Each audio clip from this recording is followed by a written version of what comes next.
तो हम लोग श्रोडिंगर वेव इक्वेशन इसकी बात कर रहे थे। तो इसको नॉर्मली अपन वेव इक्वेशन बोल देते हैं। मतलब जो इलेक्ट्रॉन न्यूक्लियस के चारों तरफ मूव कर रहा है, तो अपने को पता है कि इलेक्ट्रॉन के पास क्या रहेगा, वेव नेचर भी रहेगा, पार्टिकल नेचर भी रहेगा, क्योंकि हर सब्सटेंस के पास ड्यूअल नेचर होता है।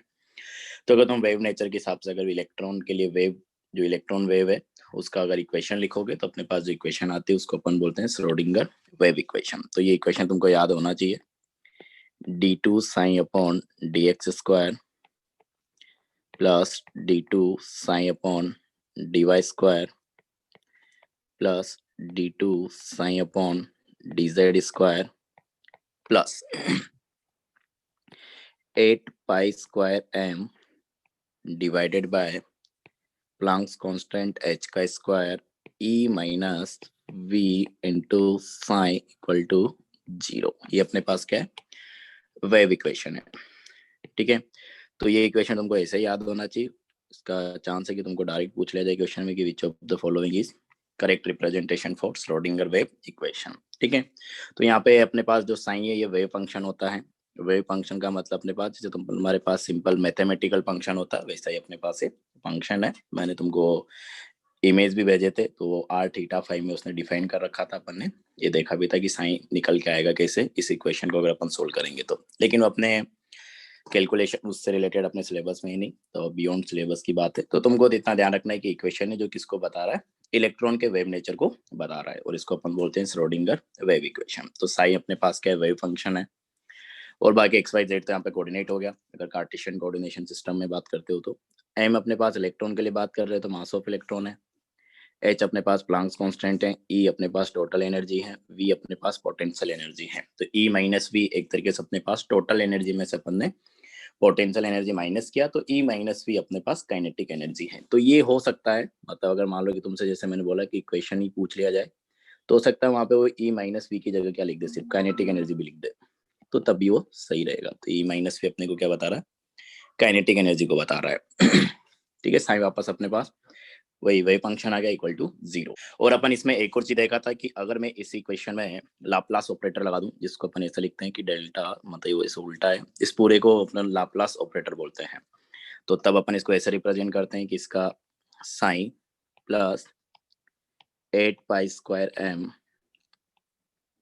एच स्क्वायर, ये वाला पार्ट ऐसे रहेगा, E minus V into sine equal to 0। तो इसको ऐसे भी लिखा जा सकता है, तो ये भी ध्यान रखना है।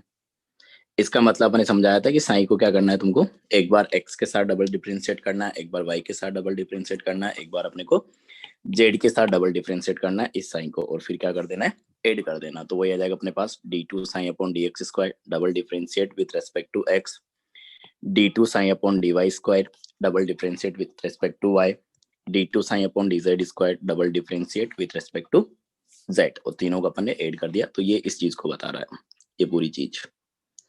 ठीक है, तो ये अपने पास हो गया। तो इस इक्वेशन के इस फॉर्म में भी लिखा जा सकता है। तो ये है अपने पास, और अपन ने यहाँ पे कुछ पॉइंट्स लिखे थे कि इक्वेशन अपने को किसको बताता है, जो इलेक्ट्रॉन न्यूक्लियस के चारों तरफ 3D में मूव कर रहा है, जो उसके मोशन है उसका ये इक्वेशन है। ये सब पॉइंट अपन ने लिख लिया था। अब अपन नेक्स्ट इसमें एक दो पॉइंट और ऐड करते हैं, उनके बारे में डिस्कशन करेंगे, फिर आगे कंटिन्यू करते हैं। तो एक चीज मैंने और लिखी थी, उसको मैं दोबारा लिख दे रहा हूँ कि by collecting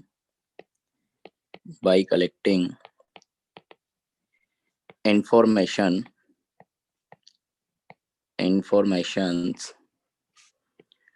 about electron from this equation, कि इस इक्वेशन को सोल्व करके अपन क्या करते हैं, इलेक्ट्रॉन के लिए इंफॉर्मेशंस कलेक्ट करते हैं, और उन सब इक्वेशन से ही अपन प्रेडिक्ट करते हैं कि जिस भी इलेक्ट्रॉन की अपन बात कर रहे हैं उस इलेक्ट्रॉन के लिए सेल कौन सा है, सब सेल कौन सा है, और ऑर्बिटल कौन सा है। तो ये इक्वेशन को सोल्व करने के बाद ही अपने को पता चलता है। मतलब बेसिकली जो क्वांटम नंबर्स अपन पढ़ रहे थे वो quantum numbers Schrodinger wave equation के ही सॉल्यूशन है, उसको अपन आगे डिस्कस करेंगे अभी। तो by collecting informations about electron from this equation, we can predict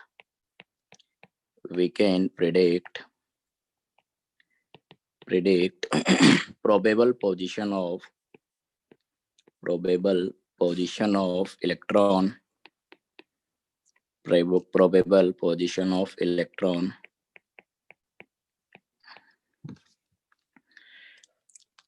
inside atom, atom के अंदर।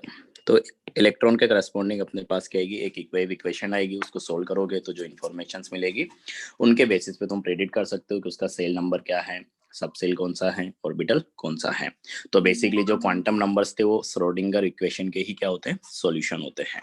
इसमें एक और चीज अपन लिख सकते हैं कि जो श्रोडिंगर इक्वेशन है इससे अपने को प्रोबेबल स्पीड मतलब प्रोबेबल पोजीशन अपन बता पाते हैं, एग्जैक्ट नहीं बता सकते, क्योंकि अपन वही वापस आ जाएगा हाइजेनबर्ग अनसर्टेनिटी प्रिंसिपल कि जो स्मॉल माइक्रोस्कोपिक पार्टिकल्स होते हैं उनमें वेव नेचर क्या करता है, डोमिनेट करता है। और एक वेव की अगर अपन बात करें या फास्ट मूविंग इलेक्ट्रॉन्स की अगर अपन बात करें तो साइमल्टेनियसली अपन पोजीशन और वेलोसिटी को एक साथ कैलकुलेट नहीं कर सकते। तो वही रीजन है कि प्रोबेबिलिटी के ऊपर अपन ने पूरा मॉडल ये बेस्ड करके रखा है। तो प्रोबेबल स्पीड्स की अपन बात करते हैं कि जैसे मैं एस ऑर्बिटल बोलता हूँ तो एस ऑर्बिटल मतलब अपने पास एक स्पेरिकल रीजन है, तो उस स्पेरिकल रीजन में इलेक्ट्रॉन के मिलने की प्रोबेबिलिटी मैक्सिमम है, मतलब उसी रीजन में कहीं ना कहीं इलेक्ट्रॉन होगा जो कि अपने को एक क्लाउड की तरह दिखेगा, क्योंकि काफी फास्ट मूविंग है। तो जब भी कोई चीजें हाईली स्पीड से मूव करती है तो अपने को एक क्लाउड बनाती हुई दिखाई देती है। जैसे अपन ने स्टार्टिंग में एग्जाम्पल लिया था फेन की ब्लेड्स, कि जब फेन हाई स्पीड से घूमता है तो अपने को ब्लेड्स नहीं दिखती, अपने को उसका एक क्लाउड बनता हुआ दिखाई देता है। तो सेम कहानी इलेक्ट्रॉन के साथ है कि इलेक्ट्रॉन जहां जहां घूम रहा होगा तो इसके हिसाब से अपने को इलेक्ट्रॉन क्लाउड दिखेगा। तो उन्हीं इलेक्ट्रॉन क्लाउड्स को अपन ऑर्बिटल्स बोलते हैं। मतलब जो ये इलेक्ट्रॉन क्लाउड दिख रहा है उस रीजन में इलेक्ट्रॉन के मिलने की प्रोबेबिलिटी मैक्सिमम है, या उसी रीजन में कहीं ना कहीं इलेक्ट्रॉन होगा। तो ये है अपने पास। तो इसमें अपन ऐसे डिफाइन ऑर्बिटल अपने डिफाइन भी ऐसे ही किया था, तो उसी को मैं डिफाइन करना चाह रहा हूँ कि the three dimensional reason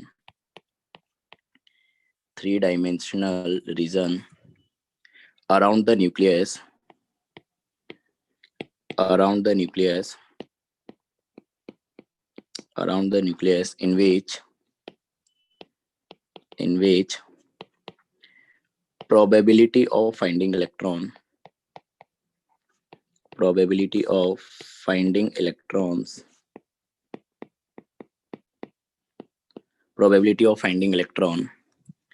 is maximum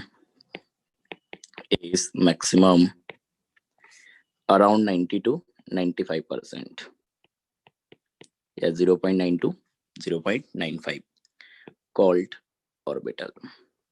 देखो बेसिकली मैं बोलना क्या चाह रहा हूँ कि अपन इस इक्वेशन को सोल्व करेंगे, ठीक है, कोई इलेक्ट्रॉन के लिए। तो इक्वेशन को तुम सोल्व करोगे और उसको तुम ग्राफ में प्लॉट करोगे तो तुमको उसके लिए अलग अलग शेप मिल रहे थे। जैसे अपने पास मान लो कोई इलेक्ट्रॉन अपन ने सोल्व किया, किसी इलेक्ट्रॉन के लिए अपन ने श्रोडिंगर इक्वेशन सोल्व किया, तो ये न्यूक्लियस है अपने पास मान लो। तो न्यूक्लियस के चारों तरफ अगर तुम उसको प्लॉट करोगे, उसका ग्राफ बनाओगे इन्फॉर्मेशन को कलेक्ट करके, तो तुमको मान लो कि किसी इलेक्ट्रॉन्स के लिए इस तरीके का ग्राफ मिलेगा, मतलब इलेक्ट्रॉन क्लाउड टाइप का तुमको मिलेगा, मतलब स्पेरिकल ऐसे तुमको मिलेगा। तो जो अपने पास स्पेरिकल ग्राफ्स आ रहे थे, स्पेरिकल पैटर्न आ रहा था, उस पैटर्न को अपन ने क्या बोल दिया कि अपने पास जो इलेक्ट्रॉन्स थे उनमें से कुछ इलेक्ट्रॉन्स के लिए पैटर्न आ रहा था क्या, स्पेरिकल पैटर्न। तो जो स्पेरिकल पैटर्न आ रहा था इसी को अपन ने क्या बोल दिया कि एस ऑर्बिटल, कि अपने पास क्या एक एस ऑर्बिटल है। तो जैसे अपन फेन की ब्लेड की बात करते हैं तो हम इजीली समझ सकते हैं उसको, तो कि वो घूमती है तो क्लाउड बनाता है, मतलब इलेक्ट्रॉन भी क्या करता है, न्यूक्लियस के चारों तरफ घूम रहा है, तो वो अपने पास क्या करता है, अलग अलग शेप के क्लाउड बना रहा है। तो जो स्पेरिकल क्लाउड बन रहा था उसको अपन ने नाम दे दिया एस ऑर्बिटल। तो इसी तरीके जो डम्बल क्लाउड बन रहा था उसको पी ऑर्बिटल नाम दे दिया अपने समझने के लिए। तो अलग अलग शेप के अपने को क्लाउड मिल रहे थे, ठीक है। तो ये है अपने पास। तो ये सब वैसे अपन पहले देख चुके हैं, लेकिन एक बार वापस रिवाइज करते अपन इसको आगे बढ़ेंगे।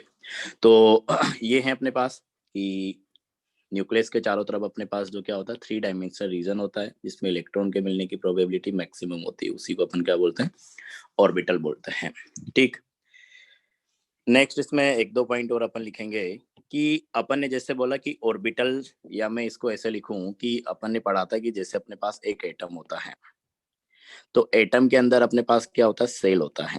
ये चीज अपन ने को बताया किसने, अपन ने रदरफोर्ड मॉडल पढ़ा था, तो वहां पे भी अपन ने यही बोला था कि न्यूक्लियस के चारों तरफ क्या होता है, सर्कुलर ऑर्बिट होते हैं जिनको अपन क्या बोल रहे थे, सेल। सेल उसी चीज को बोहर आया तो उसने भी एक्सपेंड किया कि अपने पास एक से ज्यादा सेल्स हो सकते हैं, इलेक्ट्रॉन एक सेल से दूसरे सेल में जाता रहता है, एनर्जी एमिट एनर्जी एब्जॉर्ब करके, उन सब की अपन ने अच्छे से बात कर ली है। तो एटम के अंदर सेल होता है, जिसने बताया मेनली बोर ने बताया, अच्छे से उसी ने एक्सप्लेन किया था। फिर जो अपने पास बोर था उसने क्या किया था, स्पेक्ट्रम के बारे में भी थोड़ा सा बात किया था तो स्पेक्ट्रम उसने सेल को एज्यूम करके स्पेक्ट्रम दिया था हाइड्रोजन के लिए क्या क्या पैटर्न आ रहा है। लेकिन फिर उसी स्पेक्ट्रम के बेसिस पे आगे जब अपन ने दो इफेक्ट पढ़े थे, जीमान इफेक्ट और स्टार्क इफेक्ट, तो जीमान और स्टार्क ने क्या किया, मतलब दो साइंटिस्ट थे, तो उन्होंने हाइड्रोजन के लिए जो पैटर्न आ रहा था उस पैटर्न में उस जो आ रहा था, मतलब वही सेम एक्सपेरिमेंट उसने या फिर वही सेम स्पेक्ट्रम उसने इलेक्ट्रिक फील्ड और मैग्नेटिक फील्ड की प्रेजेंस में ऑब्टेन किया। तो उन्होंने देखा कि जैसे अपन ने वहां पे भी डिस्कस किया था थोड़ा सा, कि अपने पास मान लो कि इलेक्ट्रॉन क्या हो रहा है, सेकेंड सेल से फर्स्ट सेल में आ रहा है, तो जब इसको अपन विथआउट इलेक्ट्रिक फील्ड और मैग्नेटिक फील्ड कर रहे थे तब अपने को एक ही लाइन दिखाई दे रही थी। तो अपन ये मान रहे थे कि सेकंड सेल मतलब वहाँ पे एक ही टाइप का एनर्जी लेवल है या एक ही एनर्जी स्टेट है, और फर्स्ट सेल मतलब वहाँ पे भी एक ही एनर्जी स्टेट है, मतलब एक लाइन उसके करस्पॉन्डिंग इसलिए बन गई। लेकिन जब इसी चीज पे इलेक्ट्रिक फील्ड और मैग्नेटिक फील्ड अप्लाई किया गया, इलेक्ट्रिक फील्ड और मैग्नेटिक फील्ड की प्रेजेंस में स्पेक्ट्रम प्राप्त किया गया, तो देखा कि यहाँ पे जब सेकंड से अपन फर्स्ट में आते तो एक लाइन नहीं मिलती, एक से ज्यादा लाइंस मिलती हैं। तो वहीं से आइडिया मिला कि जो अपन ये सेकंड सेल को सिर्फ एक एनर्जी लेवल मान रहे हैं, वहां पे भी और भी डिफरेंट स्टेट्स हैं। मतलब वहीं से आइडिया मिला, आगे लोगों ने डिस्कवरी किया, उसके बारे में पता करने की कोशिश की, तो फिर लोगों को पता चला कि सेल के अंदर भी क्या होती, और भी एनर्जी स्टेट्स होती है जिसको अपन क्लासिफाई कर सकते हैं, और उनको नाम अपन ने क्या दिया, सब सेल। मतलब वही बात होगी कि सेल के अंदर अपने पास क्या है, सब सेल है। एक्सक्यूज मी और सर, सब सेल के अंदर अपने पास क्या होंगे, ऑर्बिटल्स होंगे। हाँ बोलो। सर जो श्रोडिंगर इक्वेशन है उसको सॉल्व करने पे हमको मतलब जैसे 3D ग्राफिंग कैलकुलेटर में डालेंगे उसके रिजल्ट्स, तो मतलब शेप मिल जाएगी या फिर बस प्रोबेबिलिटी की वो मिलेगी, जैसे मतलब यहाँ पे हाई प्रोबेबिलिटी फिर उससे शेप हम खुद से हमने बनाए हैं, या फिर शेप ही मिल जाती सीधे? शेप नहीं मिलेगी। देखो जो इक्वेशन है उसको सोल्व करोगे तो तुम्हारे पास काफी छोटे छोटे फंक्शंस बनते हैं, उनको फिर अपन सोल्व करके ग्राफ प्लॉट करते हैं। मतलब अच्छा, इसके बारे में अभी कल ही पढ़ रहा था, मतलब एक तो जो नोटिफिकेशन आते रहते हैं न्यूज के, मैंने केमिस्ट्री से रिलेटेड कुछ पेज वो कर रखे, तो एक मेरे पास कल परसों आया था कि मतलब अब जाके अपने पास मतलब आर्टिफिशियल इंटेलिजेंस से, एआई से भी अपन क्या कर सकते हैं, श्रोडिंगर इक्वेशन को सोल्व कर सकते हैं। मतलब लेटेस्ट अपडेट है उसके बारे में, इस इक्वेशन के बारे में अभी मेरे को याद आ गया। मतलब इससे पहले तक तो अपन वही नॉर्मल जैसे कैलकुलेशंस करते हैं वैसे ही करते थे। तो जैसे अगर मैं तुमको बोलता हूँ कि अपने पास क्या है y इक्वल टू, मैं तुमको भेजने की भी सोच रहा था लेकिन मेरे को लगा तुम लोग कंफ्यूज हो जाओगे उसको पढ़ के, उसमें काफी सारी डिटेल्स दे रखी है। तो अपने पास y equal to M X का अगर अपने पास जो ग्राफ है, तो इसको अगर तुम देखोगे तो अपने को कैसे पता चला कि अगर अपने पास एक इक्वेशन है, या मैं इसको डायरेक्ट कर दूं कि मेरे पास स्लोप भी क्या है 1 है, तो अपने कैसे पता चला कि इसमें स्ट्रेट लाइन आएगी पासिंग थ्रू ओरिजिन। तो मेरे को मान लो कि इक्वेशन के लिए ग्राफ बनाना y इक्वल टू एक्स, तो अपन ने देखा कि y इक्वल टू अपन 1 रख रहे हैं या x इक्वल टू अपन 1 रख रहे हैं, तो y की वैल्यू भी अपने पास 1 आ रही है। तो अपन ने उसके करस्पॉन्डिंग एक पॉइंट बनाया, जैसे 10th क्लास में अपन ग्राफ बनाते थे, फिर अपन ने x की वैल्यू 2 रखी तो y की वैल्यू भी 2 आई, तो फिर डॉट बनाया। तो ऐसे अपन काफी सारी पॉइंट्स बना के ही ग्राफ प्लॉट करते हैं ना। तो वहां पे भी अपन ने वही किया है कि अपने पास जो फंक्शंस आ रहे थे उस इक्वेशन को सोल्व करने के बाद उनको सोल्व किया, उससे अगर तुमको एक्स वाई प्लॉट बनाना है तो अलग अलग एक्स की वैल्यू पे अलग अलग वाई की वैल्यूज कलेक्ट की गई और उसके हिसाब से फिर अपन ने ग्राफ बनाया, ये किया है। और वो जो प्लॉट आ रहा था बेसिकली वो ऐसा आ रहा है कि जैसे अपन ने पॉइंट्स बनाया ना कि 1 पे एक पॉइंट मिला अपने को, 2 पे एक पॉइंट मिला, 3 पे एक पॉइंट मिला, 4 पे एक पॉइंट मिला, तो अपने पास y equal to M X का ग्राफ आ गया, straight line passing through origin. लेकिन वहां पे ऐसा था कि जैसे अपन ने एस ऑर्बिटल अभी यहाँ पे बनाया था, तो तुम अगर एस ऑर्बिटल के इलेक्ट्रॉन के लिए सर्च करोगे, इक्वेशन को सोल्व करोगे, तो ऐसे पॉइंट्स आएंगे, उन पॉइंट्स को आपस में मिलाओगे तुमको एक स्पेरिकल रीजन मिलेगा। लेकिन ऐसा नहीं था कि वो स्पेरिकल रीजन जो एक फिक्स रेडियस का रीजन तुमको मिल रहा है, ये आर रेडियस का, तुमको कुछ कुछ पॉइंट्स इधर भी मिलेंगे, कुछ इधर भी मिलेंगे, कुछ इधर भी मिलेंगे, कुछ इधर भी मिलेंगे, कुछ इधर भी मिलेंगे, कुछ इधर भी मिलेंगे, ऐसे हर जगह तुमको थोड़ा थोड़ा पॉइंट्स मिल रहे थे।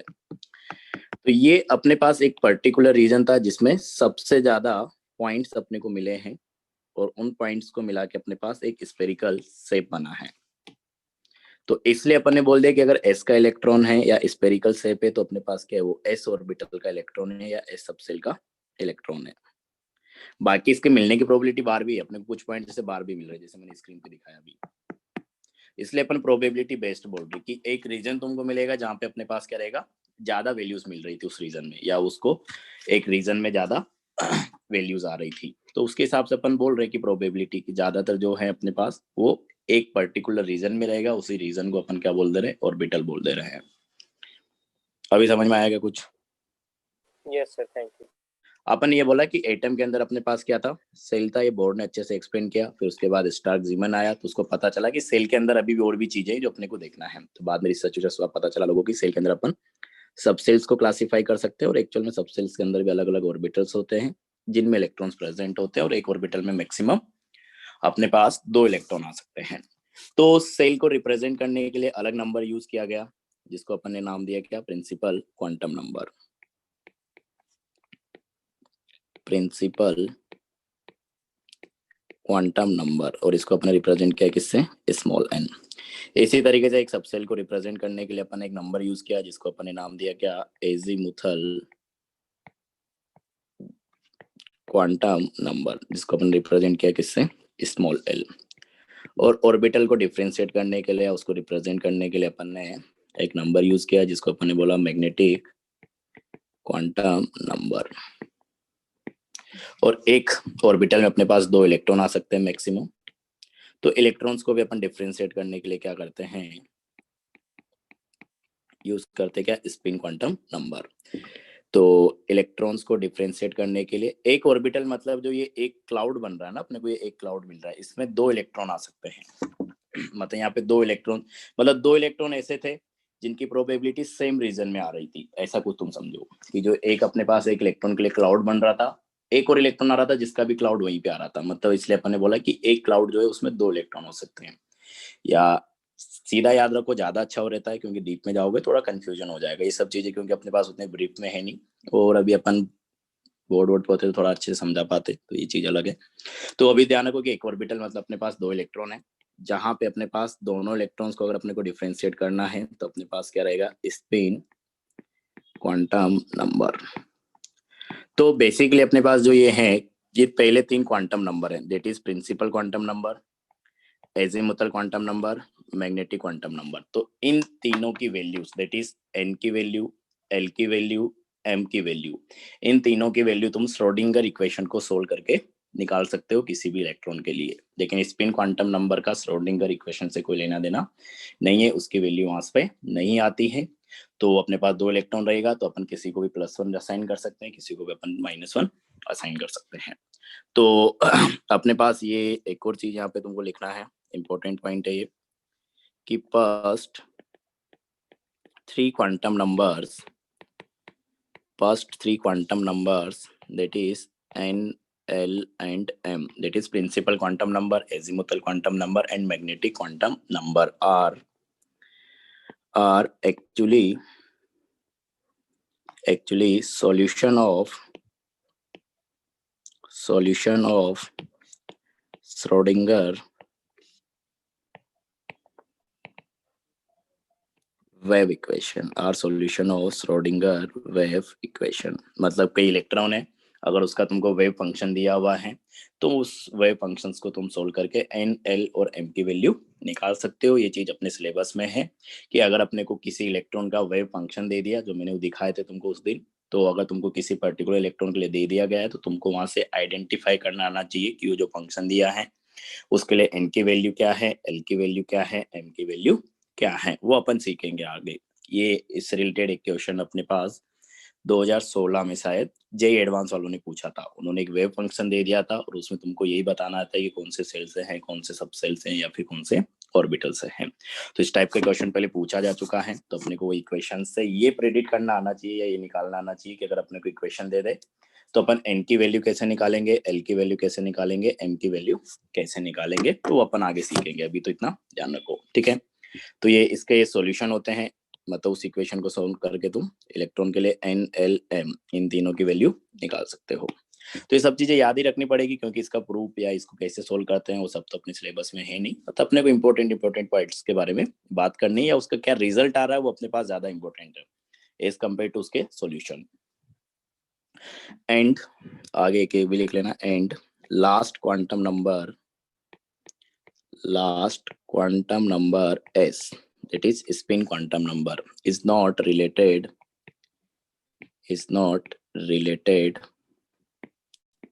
with it मतलब उसका इस इक्वेशन से कोई लेना देना नहीं है, ठीक है।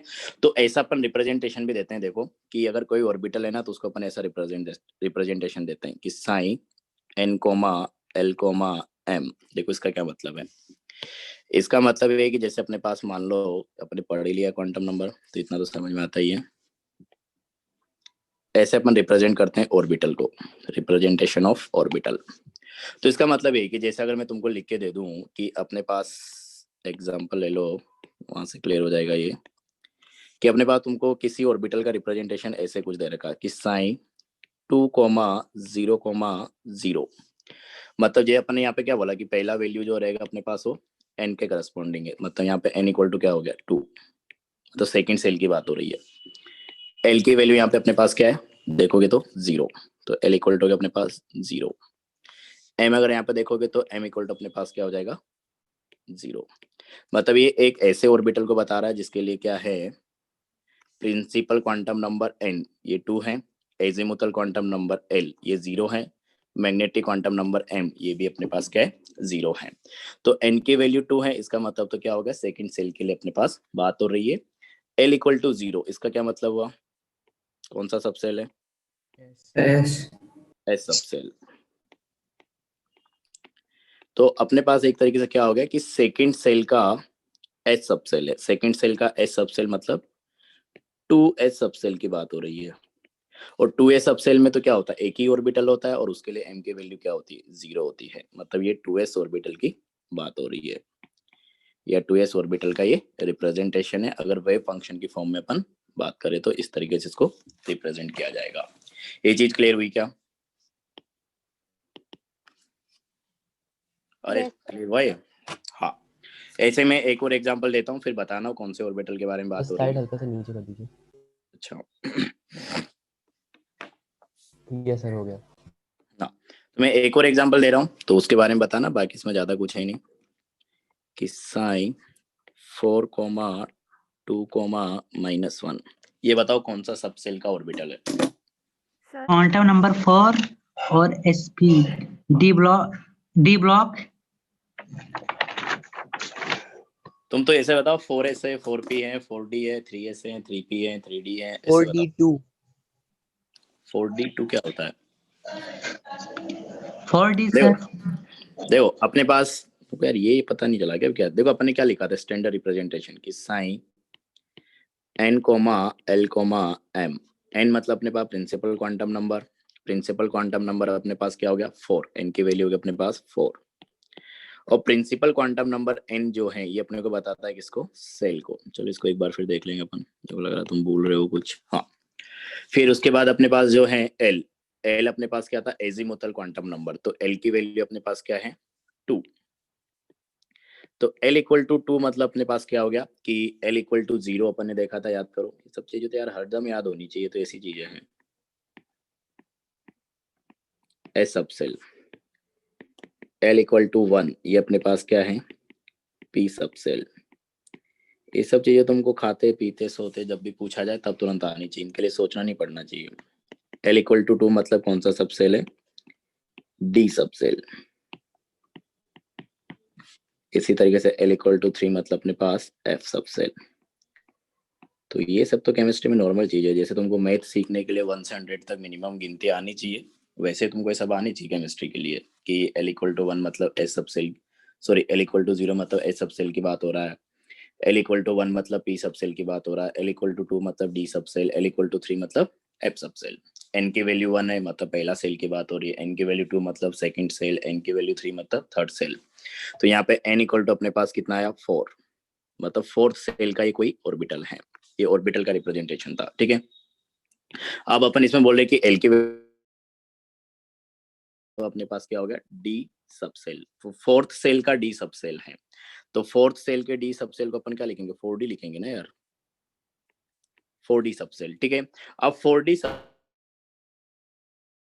5 ऑर्बिटल होते हैं, तो उन पांचों ऑर्बिटल में से भी वो ऑर्बिटल है जिसके लिए अपने पास क्या है m की वैल्यू जो है वो -1 है।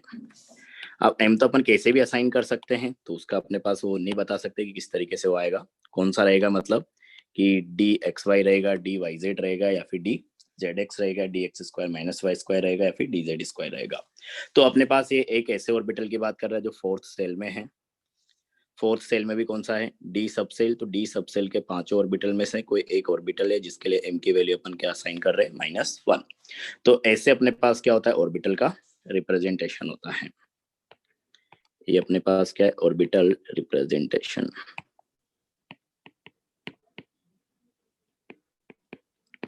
तो ये चीज तुमसे पूछा जा सकता है कौन से सबसेल का ऑर्बिटल है, तो n और l की वैल्यू तुमको देखना है, तो उस हिसाब से तुम देख सकते हो। ठीक है, तो एक चीज ये तुमको दोबारा बता देता हूँ जो अपन ने क्वांटम नंबर में पढ़ा था, तो इसको इधर ले लेते हैं अपन।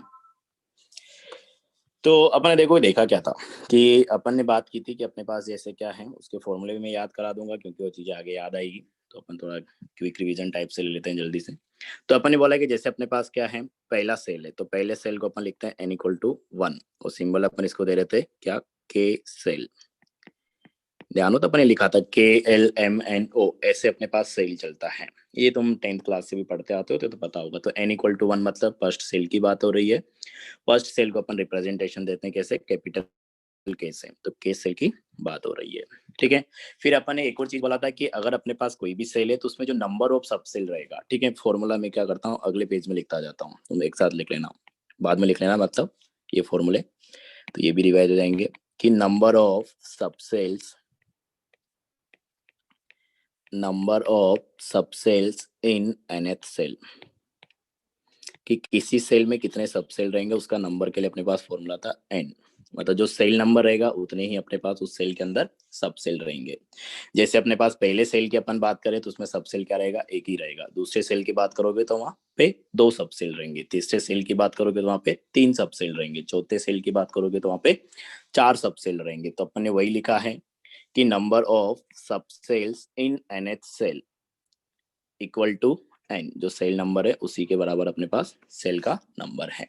ठीक है, तो ये सब फॉर्मूले अपन ने पढ़े थे जब क्वांटम नंबर अपन पढ़ रहे थे, तो अपन इसे रिवाइज कर लेते हैं। तो अपने पास पहले सेल की बात हो रही है, तो इसमें अपने को पता है कि पहले सेल मतलब अपने पास एक सब सेल रहेगा और पहला सब सेल हमेशा काउंट किया जाता है कौन सा? S। तो मतलब यहाँ पे कौन सा सब सेल है? S सब सेल।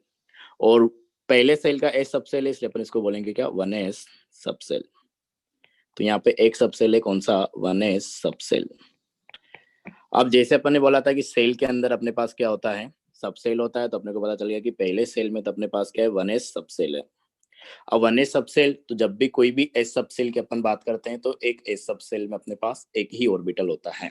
ये सब अपन देख चुके हैं कि s सब सेल है तो एक ऑर्बिटल रहेगा, p सब सेल है तो 3 ऑर्बिटल रहेंगे, d सब सेल है तो 5 ऑर्बिटल रहेंगे, f सब सेल है तो 7 ऑर्बिटल रहेंगे। तो उसका भी अपने पास फॉर्मूला लिखा था, चाहो तो वो भी अपन लिख लेते हैं यहाँ पे। इस सेकेंड फॉर्मूला अपने पास आ जाएगा नंबर ऑफ ऑर्बिटल्स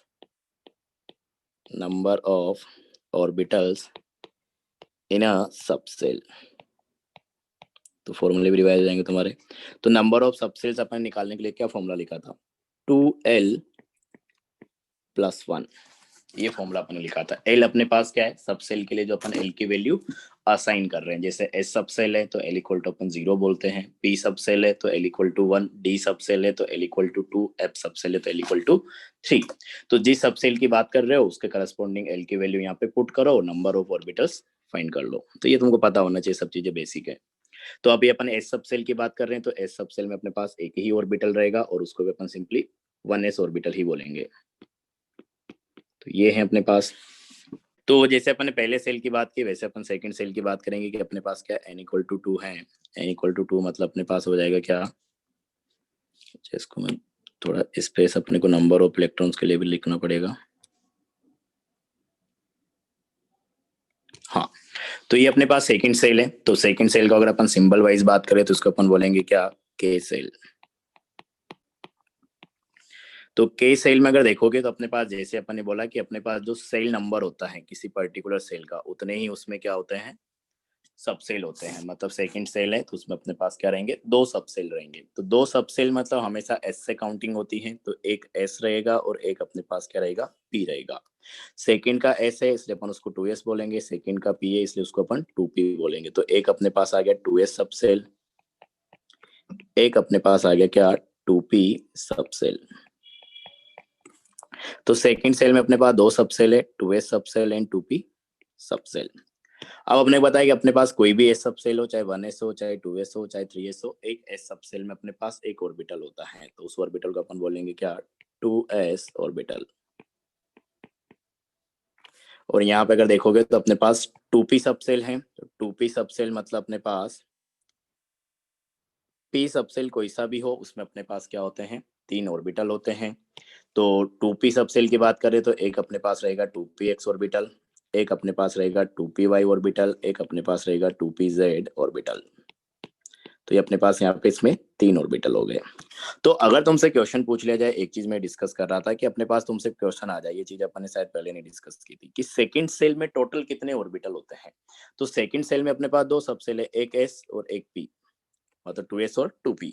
तो 2s में एक ऑर्बिटल है, 2p में अपने पास क्या है, 3 ऑर्बिटल है। तो टोटल अपने पास कितने ऑर्बिटल रहेंगे, 4 ऑर्बिटल रहेंगे, किसमें, सेकंड सेल में।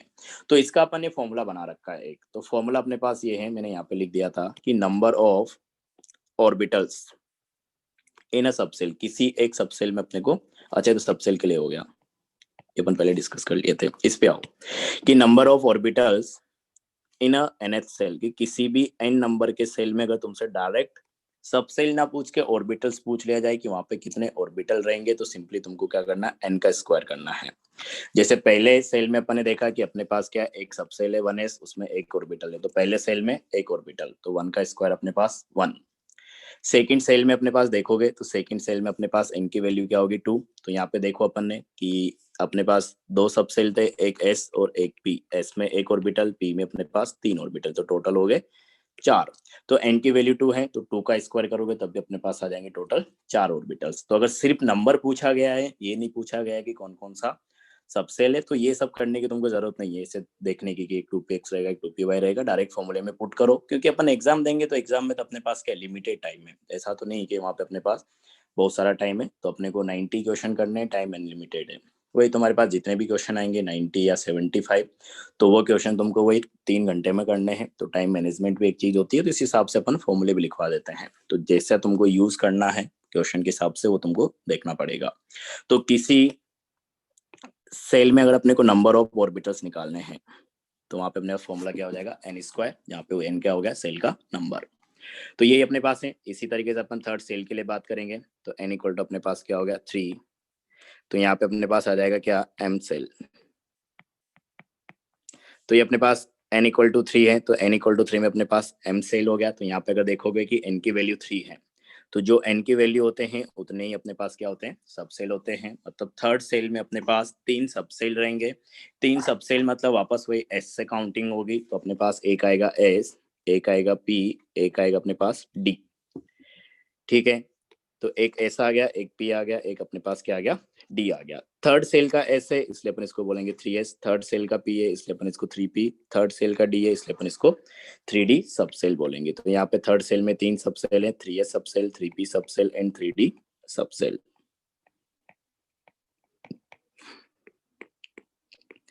अब अगर अपन बात करें 3s सबसेल की, तो 3s सबसेल में अपने पास एक ही ऑर्बिटल रहेगा, s में तो एक ही होता है, जिसको अपन सिंपली 3s ऑर्बिटल ही बोलेंगे। 3p सबसेल, तो इसमें 3 ऑर्बिटल रहेंगे अपने पास, कोई भी p सबसेल में 3 होते हैं, तो 3px, 3py एंड 3p, अच्छा जेड में लिख दिया, तो 3py, तो 3px, 3py and 3p set. तो ये अपने पास 3 सबसेल थे और इसमें अपने पास 3 ऑर्बिटल आ गए। इसी तरीके से अगर 3d सबसेल की बात करोगे, तो 3d सबसेल में अपने पास क्या रहेंगे, 5 ऑर्बिटल रहेंगे। एक अपने पास रहेगा 3dxy, एक अपने पास आएगा 3dyz, एक अपने पास आएगा 3dzx, और एक अपने पास आएगा क्या, 3dx square minus Y square and 3dz square. तो ये 5 ऑर्बिटल आ गए अपने पास। ठीक है, तो उस हिसाब से देखो, अब जैसे आप पहले बात कर रहे थे कि अगर तुमसे डायरेक्ट पूछ लिया जाए कि एक क्वेश्चन में जो नया इंट्रोड्यूस कर रहा हूँ कि थर्ड सेल में टोटल कितने ऑर्बिटल हैं, तो यहाँ पे अपन ने देखा कि थर्ड सेल में अपने पास एक 3s सबसेल था, एक 3p सबसेल था, एक 3d सबसेल था। 3s सबसेल में एक ऑर्बिटल है, 3p सबसेल में 3 ऑर्बिटल हैं, 3d सबसेल में अपने पास 5 ऑर्बिटल हैं। तो 5 + 3 + 1 टोटल अपने पास हो जाएंगे कितने, 9 ऑर्बिटल्स। तो इस फॉर्मूले से भी वही आएगा जो अपन लिखा n स्क्वायर, तो 3 का स्क्वायर अपने पास क्या हो गया, 9। तो डायरेक्ट अगर क्वेश्चन से पैसे पूछा गया है कि number of orbitals in fourth shell, मतलब तुमको 4 का स्क्वायर कर देना है, दैट इज 16। तो इस तरीके के क्वेश्चन आएंगे तो तुमको टाइम भी मैनेज करना होता है पेपर में, तो उस हिसाब से तुमको कौन सी चीज कब यूज करना है ये चीज तुमको क्लिक करनी चाहिए, तुरंत क्लिक करनी चाहिए। ऐसा नहीं कि उसको सोचने में तुम टाइम लगा दो कि अपने पास 2 कंसेप्ट है या 2 फॉर्मूले है तो किस तरीके से अपन उसको सोल्व करें, कहाँ पे कौन सा सूटेबल रहेगा वो तुमको आना चाहिए। और वो सब चीजें आती है धीरे धीरे प्रैक्टिस से, ठीक है। तो प्रैक्टिस जरूरी है, तो वो करते रहा करो। फालतू इधर टाइम देने से अच्छा है कि पढ़ाई करो। तो ये हो गया अपने पास। तो इस तरीके से अपन सेल के अंदर सबसेल के अंदर अपन क्या करते हैं, ऑर्बिटल्स को क्लासिफाई करते हैं। तो बेसिकली अपन ये देख रहे हैं कि इधर अपन ने लिखा सेल के बारे में, इधर अपन ने बात की कि उस सेल के अंदर कौन सा सबसेल है और सबसेल में भी अपने पास कौन से ऑर्बिटल्स हैं। तो लास्ट चीज रहेगी वो अपन देख लेते हैं कि टोटल इलेक्ट्रॉन्स कितने आएंगे या maximum number of electrons, maximum number of electrons. तो अगर अपन बात करें किसकी, सेकंड सेल की, सॉरी पहला है पहले, तो अगर मैं बात करूं किसकी, फर्स्ट सेल, तो फर्स्ट सेल में तो अपने पास n इक्वल टू 1 है, वहां पे एक ही ऑर्बिटल था 1s ऑर्बिटल, और एक ऑर्बिटल में मैक्सिमम 2 इलेक्ट्रॉन आते हैं, तो यहाँ पे हो जाएंगे मैक्सिमम इलेक्ट्रॉन 2। सेकंड सेल की अगर अपन बात करें तो सेकंड सेल में अपने पास कितने थे, 4 ऑर्बिटल थे, एक अपने पास से क्या 2s, बाकी 3 अपने पास क्या है 2p, तो मैक्सिमम यहाँ पे कितने आ सकते हैं 8। तो इसका भी अपने पास फॉर्मूला होता है कि नंबर ऑफ इलेक्ट्रॉन्स, फोर्थ अगर अपन देखें कि नंबर ऑफ इलेक्ट्रॉन्स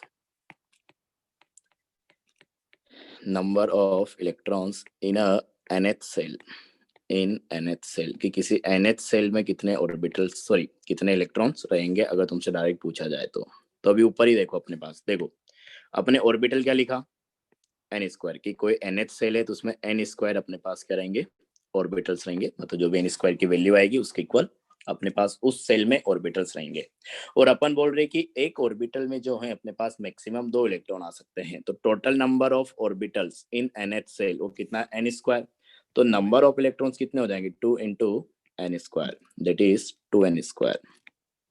तो डायरेक्ट फॉर्मूले से निकालोगे तो 2n स्क्वायर तुमको कर देना है अगर इलेक्ट्रॉन निकालने किसमें, सेल के अंदर, इस तरीके से, ठीक है। तो ये हो गया अपने पास। इसी तरीके से अगर तुम थर्ड में निकालोगे तो यहाँ पे अपने देखा कि टोटल अपने पास कितने थे 9 ऑर्बिटल्स थे, तो 9 ऑर्बिटल्स में अगर देखोगे तो मैक्सिमम अपने पास 18 इलेक्ट्रॉन्स आ सकते हैं। और तुम उसको भी कर सकते हो 2n स्क्वायर मतलब 2 इंटू 3 का स्क्वायर, दैट इज 9, तो 2 इंटू 9 अपने पास क्या आ जाएगा 18। तो इस तरीके से अपन ने सेल के अंदर सबसेल के अंदर ऑर्बिटल्स के बारे में क्या किया, बात किया, ठीक है। एक और फॉर्मूला बच गया लास्ट इसमें जो अपन कॉमनली यूज करते हैं, वो भी लिख ही लो ताकि तुम्हारे पास फॉर्मूले सारे एक साथ लिखे रहे, तो वो भी सही रहेगा कि अगर अपने को किसी पर्टिकुलर सबसेल में इलेक्ट्रॉन निकालने हैं कि number of electrons in a subshell, shell के लिए अपने बात कर ली कि सेल में कितने ऑर्बिटल रहेंगे। देखो अगर ध्यान से देखोगे तो अपने हर चीज की बात कर ली, क्योंकि क्वेश्चन ये आ सकते हैं। सेल के अंदर subcell, number of subcell in cell वो n के बराबर होते हैं, जो सेल नंबर है उतने ही सबसेल रहेंगे। सेल के अंदर ऑर्बिटल्स वो अपने पास n स्क्वायर के बराबर। सेल के अंदर इलेक्ट्रॉन्स, तो ऐसे क्वेश्चन आते रहते हैं कि किसी सेल के अंदर मतलब कोई भी सेल नंबर दे देगा उसमें कितने इलेक्ट्रॉन है या फिर कितने ऑर्बिटल है या कितने सबसेल है, तो डायरेक्ट अपने क्वेश्चन मतलब ये फॉर्मूले बना दिए तो इनको याद रखोगे तो डायरेक्ट आंसर आ जाएंगे। इसी तरीके से अपने पास सबसेल के अंदर ऑर्बिटल पूछे जा सकते हैं, तो ये फॉर्मूला अपने पास या तुमको याद होना चाहिए। 4 ही तो सबसेल की अपन कॉमनली बात करते हैं कि एस सबसेल मतलब 1 ऑर्बिटल, पी सबसेल मतलब 3, डी सबसेल मतलब 5 और एफ सबसेल मतलब 7, वो सबसे बढ़िया है। अगर डायरेक्ट याद हो तो काफी जगह यूज होती है चीज, ठीक है। और अगर एक सबसेल के अंदर तुमसे इलेक्ट्रॉन पूछा गया है कि number of electrons in a subshell, कि किसी एक पर्टिकुलर सबसेल में कितने इलेक्ट्रॉन रहेंगे, तो अपने पास उसका फॉर्मूला हो जाएगा ऑर्बिटल अपन ने कितना लिखा 2l+1, एक ऑर्बिटल में मैक्सिमम कितने इलेक्ट्रॉन आते हैं 2, तो 2 into number of orbitals that is 2l+1, तो ये अपने पास क्या हो जाएगा 4l+2, कि इतने अपने पास क्या आएंगे उसमें इलेक्ट्रॉन आएंगे किसी भी सबसेल की बात करो तो उसको भी तुम डायरेक्ट ध्यान रख सकते हो कि एस सबसेल मतलब 1 ऑर्बिटल है, 1 ऑर्बिटल मतलब मैक्सिमम 2 इलेक्ट्रॉन।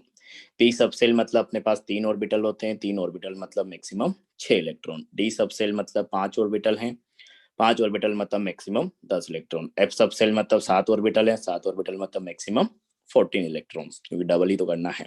तो ऐसे डायरेक्ट चीजें याद रखोगे तो एक क्लिक में तुम्हारा आंसर आ जाएगा। तो कोई है जो इस फॉर्मूले में वैल्यू रख रहा है, पुट कर रहा है, सोल्व कर रहा है, फिर आंसर ला रहा है, वो तुमको लगेगा कि 1 सेकंड में ले आया है, कोई आधे सेकंड में लिया है। तो इसे हर क्वेश्चन में अगर आधा आधा सेकंड भी बचाओगे ना तो वो बहुत हो जाएगा, 10-15 मिनट हो जाएगा।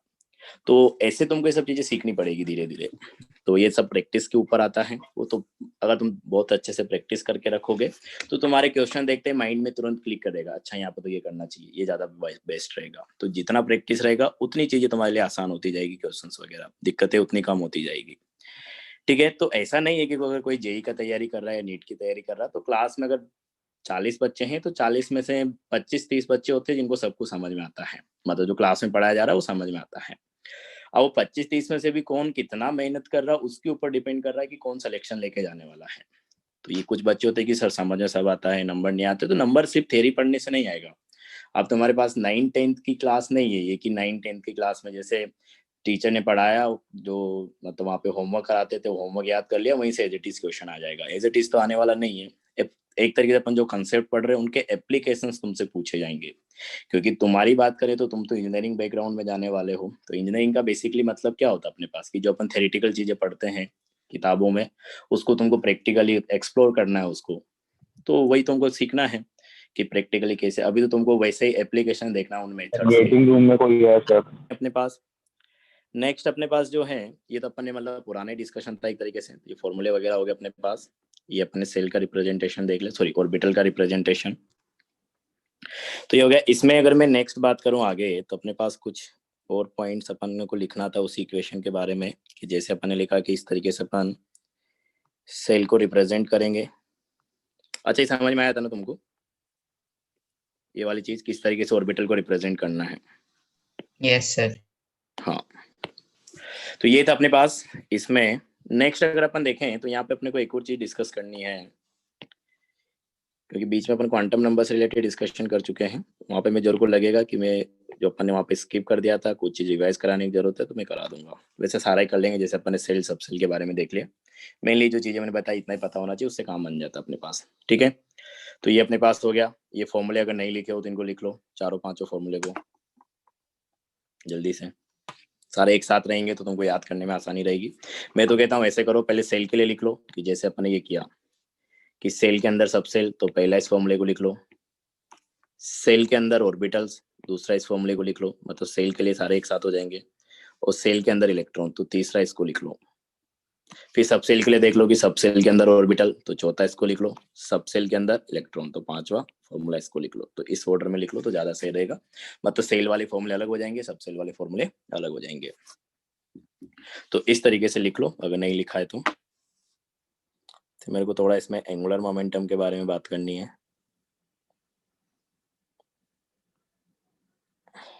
हो गया क्या?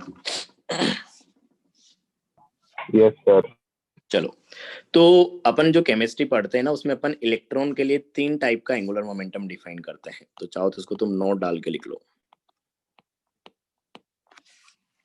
तो यहाँ पे अगर अपन देखें तो इसी टाइप से डालो कि 3 types of angular momentum. 3 types of angular momentum, मतलब बेसिकली अपने को 2 फॉर्मूले लिखने हैं यहाँ पे, क्योंकि डेरिवेशन तो अगेन फिर अपने पास सिलेबस में नहीं है तो डेरिवेशन अपन करेंगे नहीं, लेकिन न्यूमेरिकल्स पूछ लेता है फॉर्मूले से रिलेटेड तो फॉर्मूला ध्यान रखना पड़ेगा। तो 3 टाइप्स ऑफ एंगुलर मोमेंटम, तो कैसे अपन 3 टाइप के एंगुलर मोमेंटम की यहाँ पे बात करते हैं। ठीक है, तो 3 एंगुलर मोमेंटम यहाँ पे कौन कौन से डिफाइन करते हैं उसके बारे में अपन बात कर लेते हैं। तो पहला जो है अपने पास वो है क्या, orbit angular momentum. Orbit angular momentum.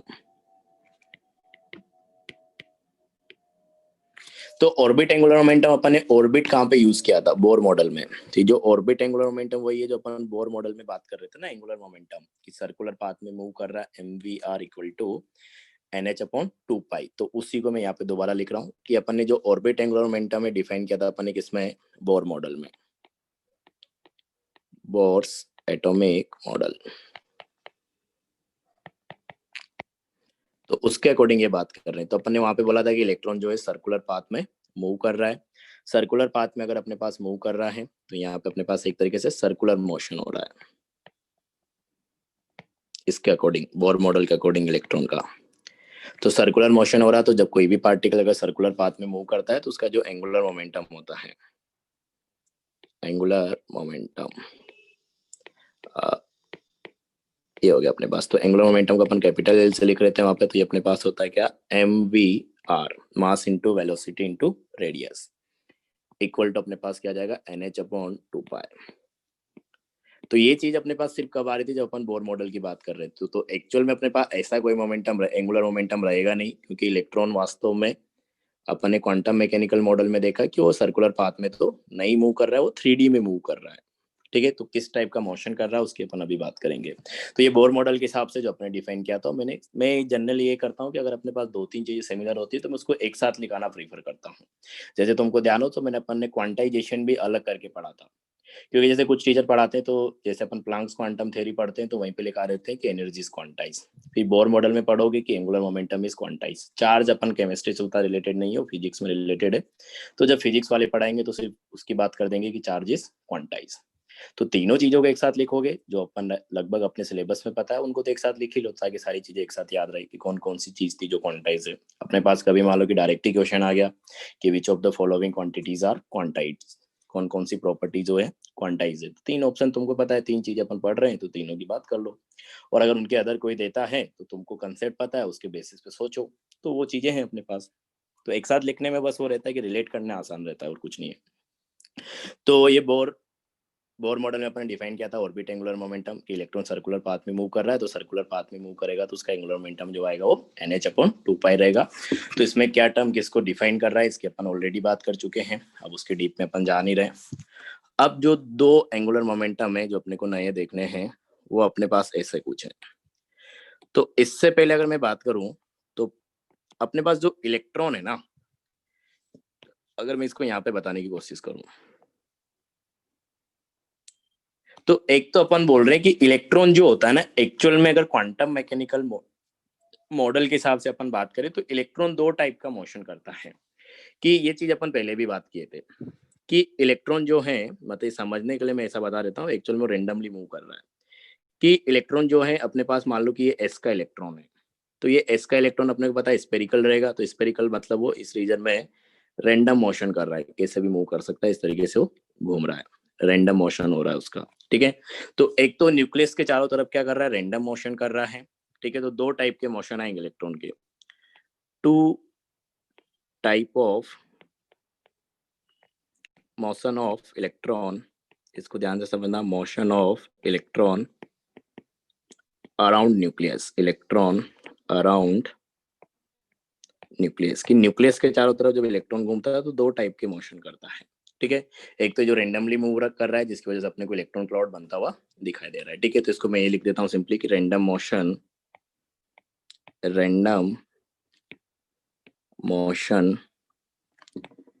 Around nucleus. जहाँ पे समझ में नहीं है वहां पे बोल देना अराउंड न्यूक्लियस। ठीक है, एक अपन ने देखा था कि जब वो न्यूक्लियस के चारों तरफ मूव करता है तो साथ के साथ अपनी स्पिन पे भी घूमता है। ये अपने पास मान लो कि इलेक्ट्रॉन है, तो जो इसकी एक्सिस रहेगी परपेंडिकुलर एक्सिस जो भी मान लो, तो इसकी अपनी खुद की स्पिन पे भी ये घूमेगा। जैसे अपने पास अर्थ के लिए अपन बात करते हैं कि अर्थ अपने पास क्या हो रहा है, सन के चारों तरफ घूम रहा है, साथ के साथ जो अपना एक्सिस है उस पर भी घूमे जा रहा है। तो अपने एक्सिस पे घूमती है, ये मैं पहले बता चुका हूँ, उसकी वजह से अपने पास डे नाइट होता है जो अपन देखते हैं। और जब पूरा एक सन के चारों तरफ चक्कर लगाती है तो उसमें अपने पास ईयर वाइज उसके अपन बात करते हैं, जो भी टाइम होता है उसके हिसाब से।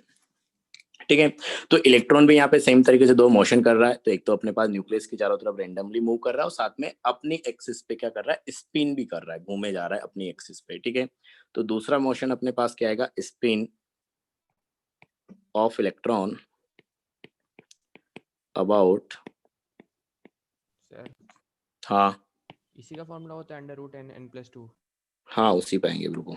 ठीक है, नहीं वो तो अपने पास मैग्नेटिक मोमेंट होता है, वो अलग चीज है। यहाँ पे अपन एंगुलर मोमेंटम की बात कर रहे हैं।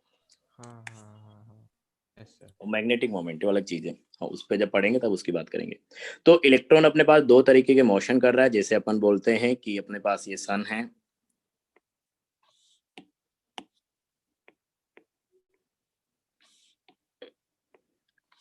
और जो अर्थ है अपने पास इसके चारों तरफ इलिप्टिकल पाथ में घूमेगा ऐसे। तो ये अपने पास जो है अर्थ हो गया, तो बड़ा बना दिया सन से, इतना बड़ा नहीं होता है रिलेटिवली देखोगे तो एक तो सन के चारों तरफ घूम ही रहा है इस पाथ पे, और साथ के साथ जो अपना एक्सिस है उस पर भी घूमे जा रहा है, ऐसे सोचना पड़ेगा। ठीक है, तो तुम वैसे 9-10 से पढ़ते होंगे तो पता होगा। इसी तरीके से इलेक्ट्रॉन भी सेम तरीके से न्यूक्लियस के चारों तरफ वो एक पर्टिकुलर पाथ को नहीं फॉलो कर रहा है, जैसे अर्थ अपने पास एक इलिप्टिकल पाथ को फॉलो कर रहा है, जो अपने यहाँ पे बनाया है ये वाला पाथ। इलेक्ट्रॉन जो है रेंडमली मूव करता है और साथ के साथ अपनी एक्सिस पे भी स्पिन करता है। तो जो रैंडम मोशन है इसके करस्पॉन्डिंग एक एंगुलर मोमेंटम आएगा।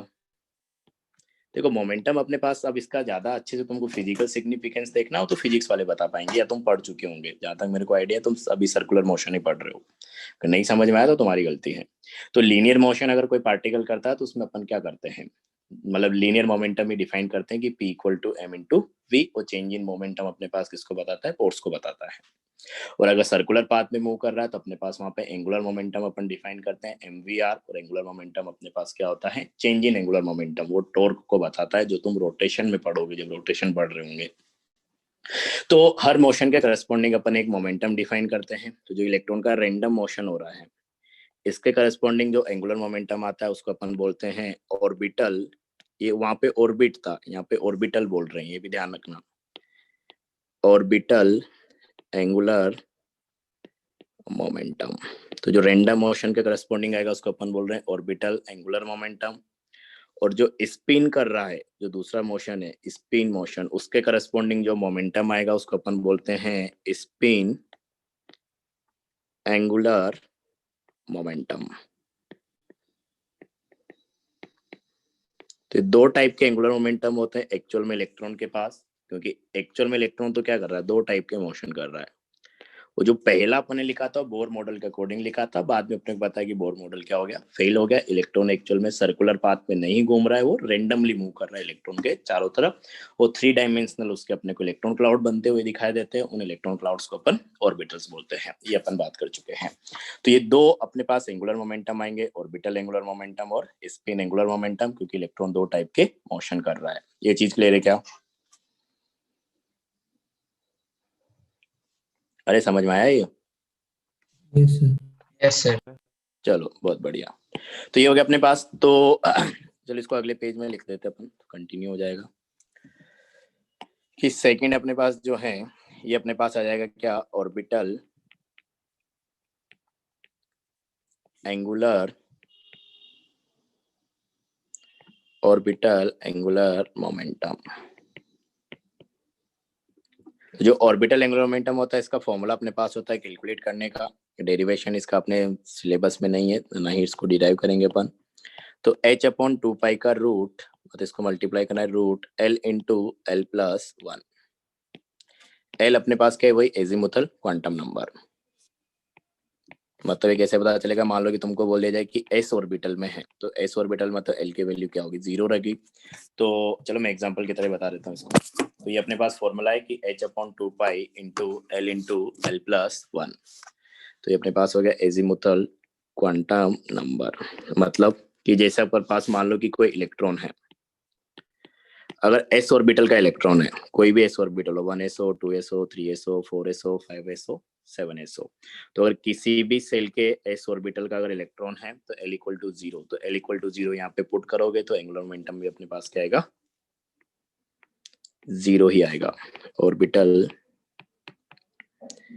एंगुलर मोमेंटम, इसको मैं शॉर्ट में लिख दे रहा हूँ, तुमको शॉर्ट में लिखना है AM करके, ऐसा कुछ अपन रिप्रेजेंटेशन नहीं देते हैं, बस मैं फिलहाल के लिए लिख दे रहा हूँ। तो s ऑर्बिटल का अगर अपने पास इलेक्ट्रॉन है, कोई भी s ऑर्बिटल हो, तो उसके लिए अपने पास ऑर्बिटल एंगुलर मोमेंटम क्या आएगा, 0। इसी तरीके से अगर अपन बात करें क्या, p ऑर्बिटल, तो अगर p ऑर्बिटल का इलेक्ट्रॉन है तो उसके लिए L की वैल्यू अपने पास क्या होती है, 1। तो वहां पे L = 1 पुट करो तो क्या बन जाएगा, ये बताओ जल्दी।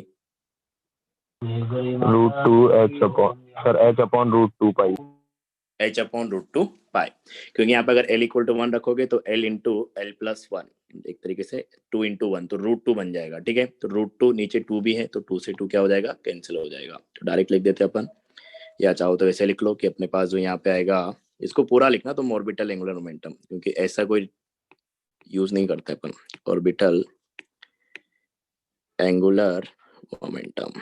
सर एंगुलर मोमेंटम 0 होने का क्या सिग्निफिकेंस है? एंगुलर मोमेंटम 0 है और क्या, वहां पे कोई टॉर्क जनरेट नहीं होगा जब वो मोशन करेगा तब। Okay sir. हाँ, तो यहाँ पे अपने पास क्या आ जाएगा कि h upon 2 pi into L plus 1, तो अपने पास बन जाएगा क्या √2, तो √2 इंटू h अपॉन 2 पाई लिख दो, या √2 से 2 कट जाएगा, √2 बार से अपने पास आ जाएगा h अपॉन पाई इंटू √2। मैंने उल्टा करके लिख दिया, क्योंकि मैं √2 पाई लिखूंगा तो तुमको ऐसा नहीं लग जाए कि रूट के अंदर पाई है, तो इसलिए अलग करके इसे रिप्रेजेंट कर दिया है। तो एक ही चीज है वो, ठीक है। तो ये अपने पास आ जाएगा अगर p का इलेक्ट्रॉन है तो। इसी तरीके से d के इलेक्ट्रॉन के लिए निकाल लो कि अगर d ऑर्बिटल का अपने पास इलेक्ट्रॉन है तो d ऑर्बिटल का इलेक्ट्रॉन मतलब l इक्वल टू अपने पास क्या हो जाएगा 2, तो l इंटू एल प्लस 1 मतलब 2 इंटू 2 प्लस 1 मतलब 2 इंटू 3 अपने पास हो जाएगा 6, तो √6 इंटू ये आ जाएगा अपने पास। तो जब अपने पास ऑर्बिटल एंगुलर मोमेंटम आएगा वो h अपॉन 2 पाई इंटू √6। इसको सिंप्लीफाई करोगे तो √6 अपने पास क्या बन जाएगा √3 इंटू √2, और √2 से कैंसिल हो जाएगा, तो अपने पास मैं डायरेक्ट लिख दे रहा हूँ √3/2 इंटू h अपॉन पाई। सही लिखा है ना? Yes sir. हाँ, तो कैलकुलेशन देख लेना खुद से, इसी तरीके चाहो तो f के लिए भी निकाल दो। तो अगर s का इलेक्ट्रॉन है तो वहाँ पे जो एंगुलर मोमेंटम आएगा अपने पास वो 0 रहेगा, p का इलेक्ट्रॉन है तो उसके लिए इतना आएगा, d का इलेक्ट्रॉन है तो उसके लिए इतना आएगा, किसी भी d का हो, किसी भी p का हो, किसी भी s का हो, ठीक है। तो ये अपने पास हो गया। इसी तरीके से जो अपन सेकंड बोल रहे हैं स्पिन एंगुलर मोमेंटम मतलब थर्ड, तो थर्ड अपने पास आ जाएगा क्या spin angular momentum.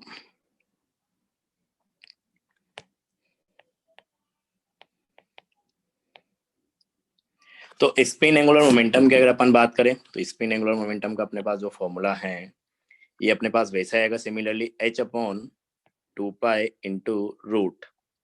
Spin angular momentum की बात करें इसलिए अपन यहाँ पे स्पिन क्वांटम नंबर ले लेते हैं s इंटू एस प्लस 1। तो ये अपने पास क्या होगा s जो है स्पिन क्वांटम नंबर, तो स्पिन क्वांटम नंबर हो गया अपने पास s। अब देखो जो स्पिन क्वांटम नंबर है ये तो कोई भी इलेक्ट्रॉन हो उसके लिए या तो प्लस हाफ रहेगा या माइनस हाफ रहेगा, क्योंकि अपन जब एंगुलर मोमेंटम निकालेंगे तो एक हर इलेक्ट्रॉन के लिए निकालेंगे। तो कोई भी इलेक्ट्रॉन हो चाहे अपने पास क्या बोलते हैं s का इलेक्ट्रॉन हो या फिर p ऑर्बिटल में इलेक्ट्रॉन हो, उसके लिए स्पिन क्वांटम नंबर तो क्या होता है आइदर प्लस हाफ या फिर माइनस हाफ।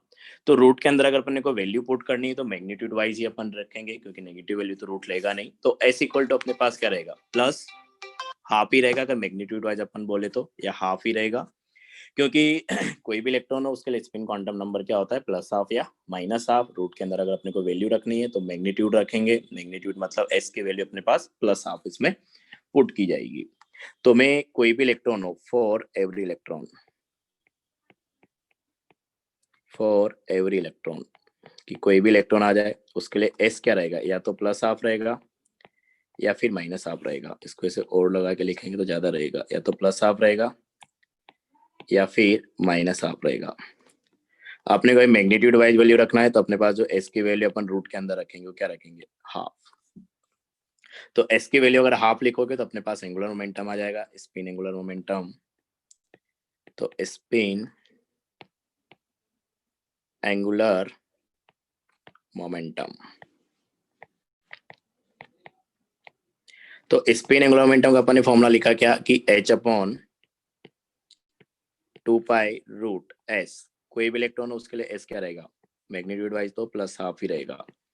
तो s into S plus 1 that is half into half plus 1। तो इसको सिंप्लीफाई करोगे तो मैं डायरेक्ट लिख दे रहा हूँ, तुम्हारे पास आ जाएगा कितना √3/4 इंटू मतलब यहाँ से √3/4 निकलेगा इंटू h अपॉन 2 पाई। और अगर तुम क्या करना चाहो 4 को बाहर निकालना चाहो तो अपने पास ऐसे भी बन जाएगा √3 इंटू h अपॉन 2 निकल के बाहर आएगा तो यहाँ पे बन जाएगा क्या 4 पाई। तो सब कैलकुलेशन है इंटू 4 पाई।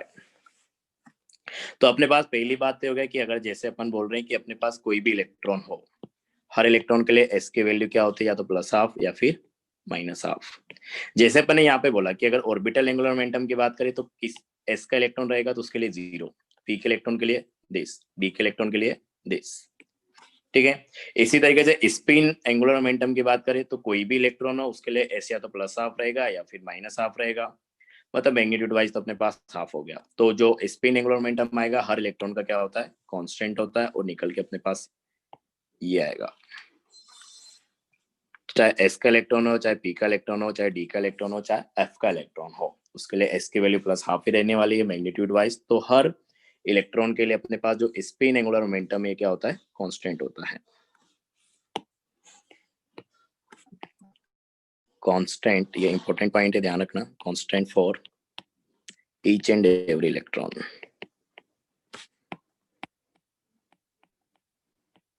ये होगा अपने पास, ठीक है। तो ये अपने पास पॉइंट ध्यान रखना है कि स्पिन एंगुलर मोमेंटम हर इलेक्ट्रॉन के लिए सेम होता है। वैल्यू तो याद रखने की जरूरत नहीं, क्योंकि उतना कॉमनली पूछा नहीं जाएगा तुमसे, और पूछा जाएगा तुरंत वैल्यूज पुट करके निकाल सकते हो। तो जहाँ पे मैं बोलूँ वहीं पे कोशिश क्या करो याद करने की। ऐसा भी नहीं होगा इंसान है कि हर चीज को रट ले, वो भी पॉसिबल नहीं है। तो जहाँ पे लेने बोला है कि ये फॉर्मूले याद रखो, वो तो रखने ही है, और बाकी जहाँ पे मैं बोल रहा हूँ कि जरूरत नहीं है, तो फिर वहाँ पे तुम निकाल के भी मतलब वैल्यूज पुट करके भी निकाल सकते हो। तो मैं इसके लिए बोल रहा हूँ कि ये वैल्यूज अगर डायरेक्ट याद नहीं रखोगे तब भी कोई दिक्कत नहीं है, फॉर्मूला तो याद रखना ही है वो वाला। तो कि अपने पास फॉर्मूला क्या होता है, दिस। तो ये तो याद रखना ही पड़ेगा, तो समझ में आता ही होगा, ठीक है। तो ये है अपने पास स्पिन एंगुलर मोमेंटम। तो ये अपने पास हर इलेक्ट्रॉन के लिए फिक्स रहेगा। अच्छा, एक और चीज अपने पास यहाँ पे अपन ने पहले भी डिफाइन किया था, एच बार। तो एच बार अपने पास क्या होता है, एच अपॉन 2 पाई।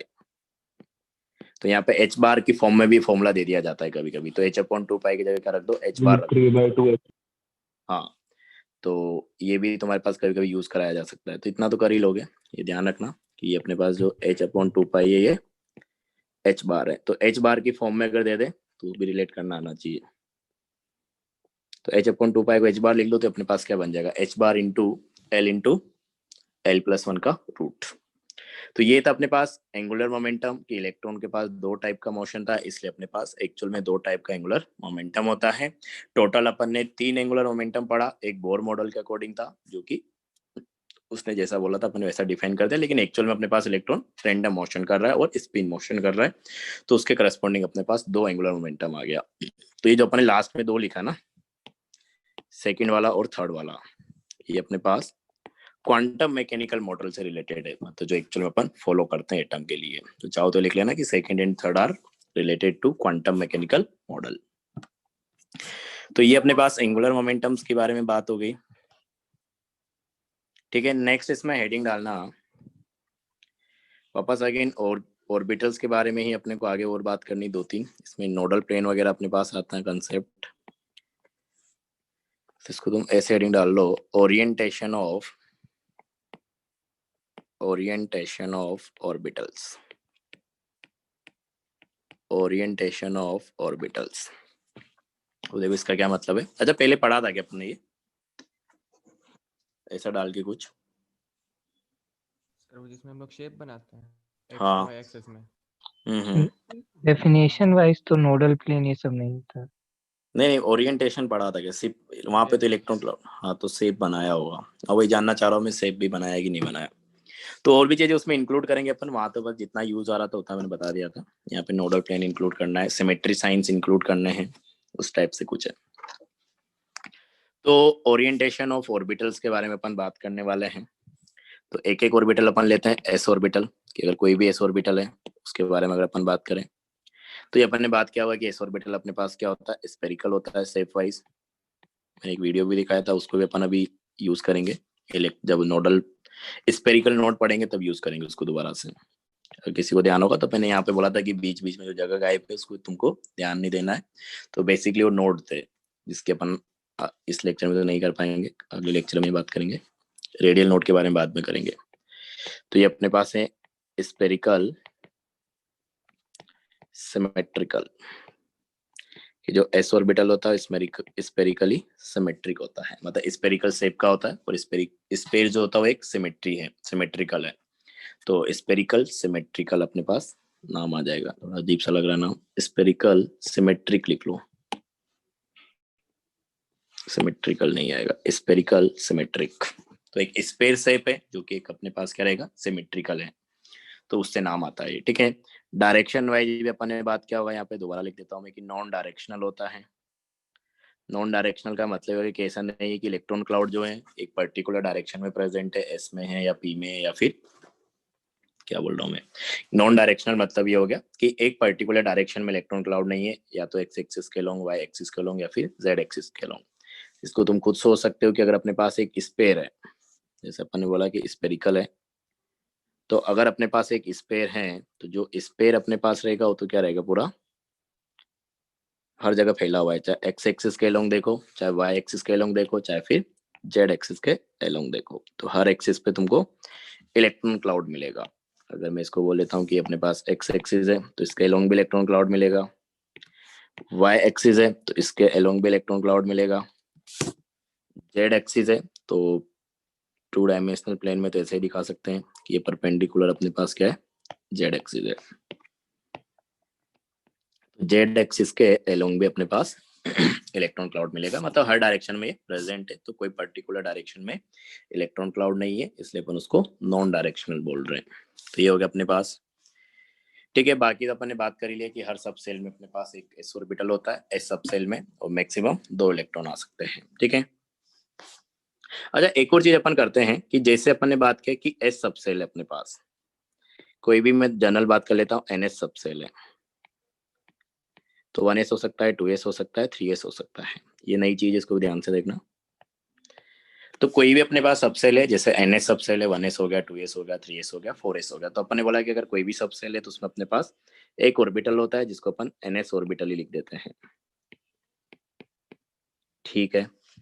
तो इसका मतलब ये होगा कि अगर अपने पास पहले सबसेल 1s सबसेल का ऑर्बिटल है तो उसको 1s ऑर्बिटल बोलेंगे, जैसा अपन पहले बोल रहे थे।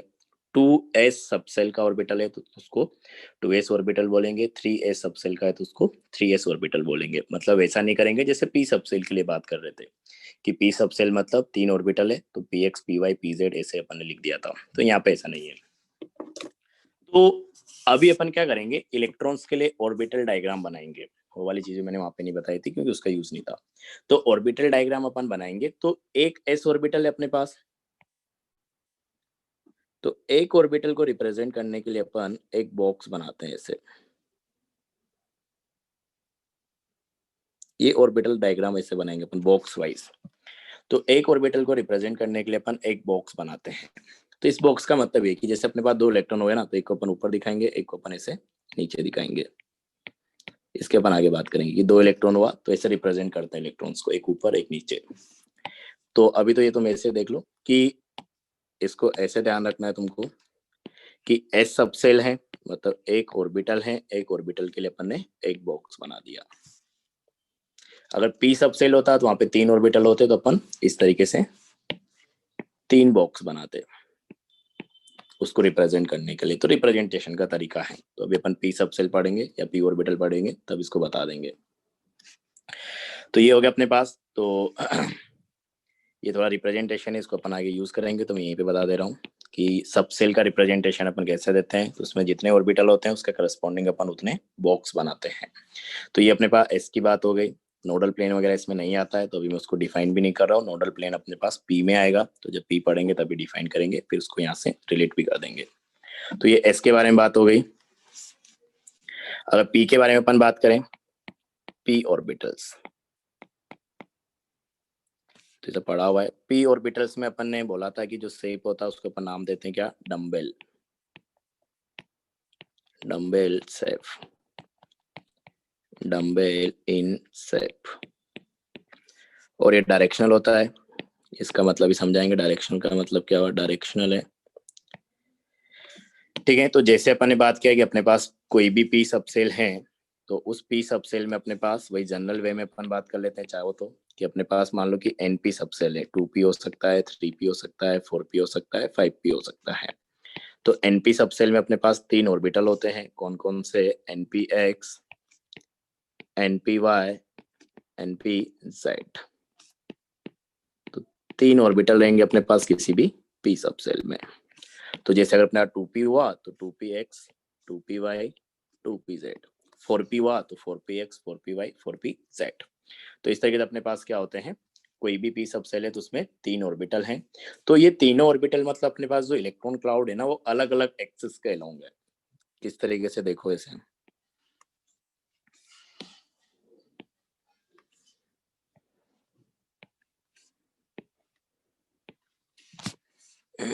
तो इसमें अपने को जेड एक्सिस पे दिखानी पड़ेगी, तो मान लो कि अपने पास जेड एक्सिस है। तो अपने पास जो अपन बोल रहे कि पी एक्स ऑर्बिटल है, तो पी एक्स ऑर्बिटल मतलब कोई भी पी एक्स ऑर्बिटल हो, वहां पे जो अपने पास इलेक्ट्रॉन क्लाउड तुमको मिलेगा वो एक्स एक्सिस के अलोंग मिलेगा, y axis, y axis, x axis, x axis, y axis, और ये वाली अपने पास हो जाएगी प्लेन के परपेंडिकुलर जेड एक्सिस। ठीक है, तो देखो अपने पास ये है कि अगर अपन पी एक्स बोल रहे हैं तो पी एक्स का मतलब अपने पास क्या है कि जो इलेक्ट्रॉन क्लाउड तुमको मिलेगा वो एक्स एक्सिस के ऊपर मिलेगा और इस शेप का मिलेगा, डम्बल, इसी शेप को अपन डम्बल बोलते हैं। तो मतलब मैं पी एक्स ऑर्बिटल बोल रहा हूँ, मतलब वहाँ पे इलेक्ट्रॉन क्लाउड जो तुमको मिल रहा है वो एक्स एक्सिस के अलोंग मिल रहा है, मतलब जो इलेक्ट्रॉन है वो एक्स एक्सिस के अलोंग ही प्रेजेंट है, वहाँ पे रेंडमली मूव कर रहा है। इसी तरीके से अगर अपन बात करें किसकी, पी वाई की, तो पी वाई मतलब अपने पास जो है जो इलेक्ट्रॉन क्लाउड मिलेगा वो तुमको वाई एक्सिस पे मिलेगा इस तरीके से, और शेप अपने पास यहाँ पे भी क्या रहेगा, डम्बल। तो जो शेप आ रहा है इसी को अपन डम्बल बोलते हैं। और अगर अपने पास पीजेड हुआ तो कोई भी पीजेड हो वो अपने पास जेड एक्सिस के अलोंग इलेक्ट्रॉन क्लाउड मिलेगा, तो प्लेन के परपेंडिकुलर रहेगा इस तरीके से। ठीक है, तो ये अपने पास पीजेड हो गया, जेड एक्सिस के अलोंग इसका इलेक्ट्रॉन क्लाउड है। ठीक है, अब अपने को यहाँ पे वही क्या बोलते हैं नोडल प्लेन वगैरह इंट्रोड्यूस करना है, ये तो अपन पहले डिस्कस कर चुके हैं, तो उस पर अपन आएंगे। एक और चीज अपने पास होती है कि जो अपने पास एक डम्बल है, इसका जो ये एक पार्ट है ना ये वाला, पहले नहीं बताया हो तो अब देख लो, लोब। इसको अपन लोब बोलते हैं। तो एक डम्बल मतलब एक लोब ये हो गया और एक लोब अपने पास ये हो गया, तो एक डम्बल में अपने पास दो लोब होते हैं, और ये पूरा चीज था, इसको अपन नाम दे रहे डम्बल, और इसमें अगर देखोगे तो एक तरीके से दो लोब है। तो हर पी ऑर्बिटल में अपने पास क्या होते हैं, दो लोब होते हैं। इसमें अपन क्वेश्चन की फॉर्म में इसको लिख लेंगे आगे प्रैक्टिस के लिए, क्योंकि किस टाइप के क्वेश्चंस आ सकते हैं उससे भी तुमको आइडिया हो जाएगा, तो ये अपन साथ में बात करते हुए चलेंगे। तो पी एक्स में भी दो लोब रहेंगे, पी वाई में भी दो लोब हो गए, साफ दिख ही रहा होगा, तो एक ही हो गया और एक अपने पास ये हो गया। तो यहाँ पे भी दो लोब है, पीजेड में भी दो लोब है, तो हर पी ऑर्बिटल में अपने पास क्या होते हैं, दो लोब होते हैं। तो ये हो गया अपने पास। नेक्स्ट अगर इसमें देखें तो यहाँ पे मैं एक और चीज इंट्रोड्यूस करना चाहूंगा कि जैसे अपन क्या करते हैं एक वेव को रिप्रेजेंट करते हैं, जैसे अपन साइन वेव को दिखाते हैं, तो साइन वेव को दिखाने के लिए अपन ऐसे दिखाते हैं कि अपने पास ये साइन ग्राफ हो गया,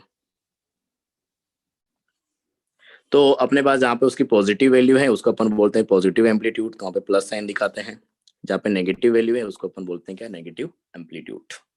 ठीक है, तो इसी तरीके से अपने पास ऑर्बिटल में भी क्या और करना पड़ता है, जो इलेक्ट्रॉन वेव है उसका एम्पलीट्यूड दिखाना होता है। तो इसमें अपन देखो ऐसे दिखाते हैं कि जैसे अपने पास से पी ऑर्बिटल है, ध्यान से देखना, तो पी ऑर्बिटल के एक लोब में अगर पॉजिटिव एम्पलीट्यूड रख रहा है इलेक्ट्रॉन तो दूसरे में नेगेटिव रखेगा, ये तुमको याद करना पड़ेगा। तो एक लोब में अगर पॉजिटिव एम्पलीट्यूड है तो दूसरे में नेगेटिव है, तो प्लस माइनस ऐसे लगा देना, एक में पॉजिटिव है तो एक में अपने पास नेगेटिव है।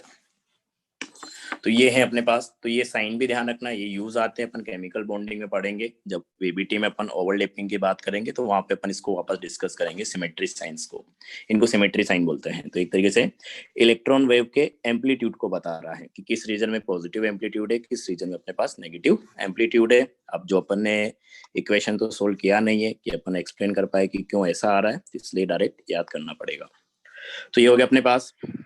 सर दूसरे साइड पे नहीं होता साइन, या फिर मतलब एक लोब के लिए एक ही साइन होता है? नहीं, एक लोब के लिए एक ही रहेगा।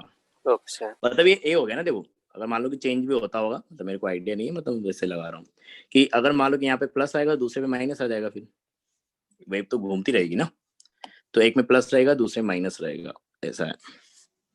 तो इसी तरीके से अगर एस की तुम बात करोगे तो एस में अपने पास पूरा एक है, तो या तो यहाँ पे प्लस रहेगा या फिर, अच्छा इसको मैं ऐसे करता हूँ, एक मिनट, दो बना लेते हैं अपन इसको।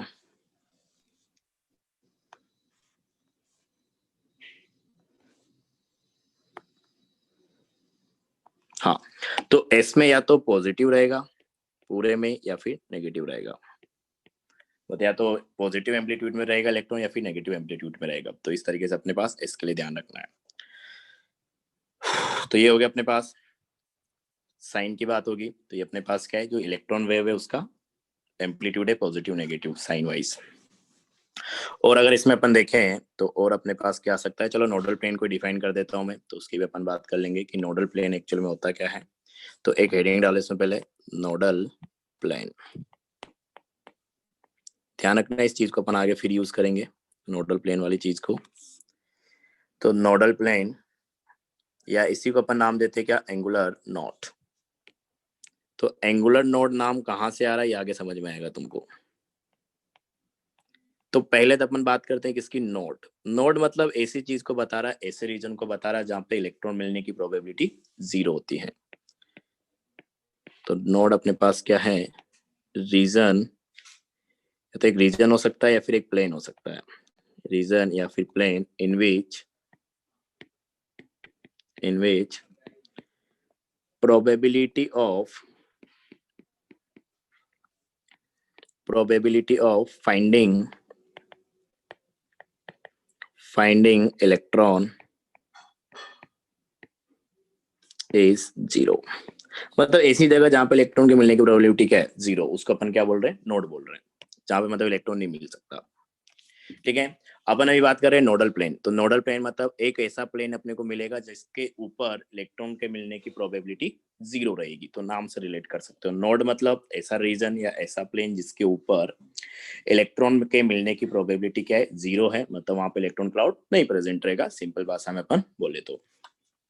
और नोडल प्लेन अपने को भी डिफाइन करना है, तो नोडल प्लेन मतलब एक ऐसा प्लेन जिसमें इलेक्ट्रॉन के मिलने की प्रोबेबिलिटी 0 रहेगी। तो नोडल प्लेन को अपन ऐसे डिफाइन कर देंगे कि नोडल प्लेन, तो नोडल प्लेन मतलब प्लेन इन विच, वापस वही चीज आ जाएगी, plane in which probability of finding electron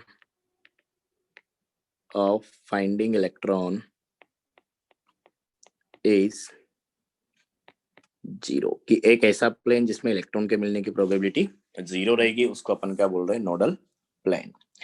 अब देखना अपन अगर वापस उन तीनों ऑर्बिटल पे आ जाए, तो जैसे अपने पास ये px था, ठीक है, तो px ऑर्बिटल की अगर मैं बात करूं कि यहाँ पे कौन सा नोडल प्लेन आएगा, मतलब कौन सा ऐसा प्लेन रहेगा जिसमें इलेक्ट्रॉन के मिलने की प्रोबेबिलिटी 0 है।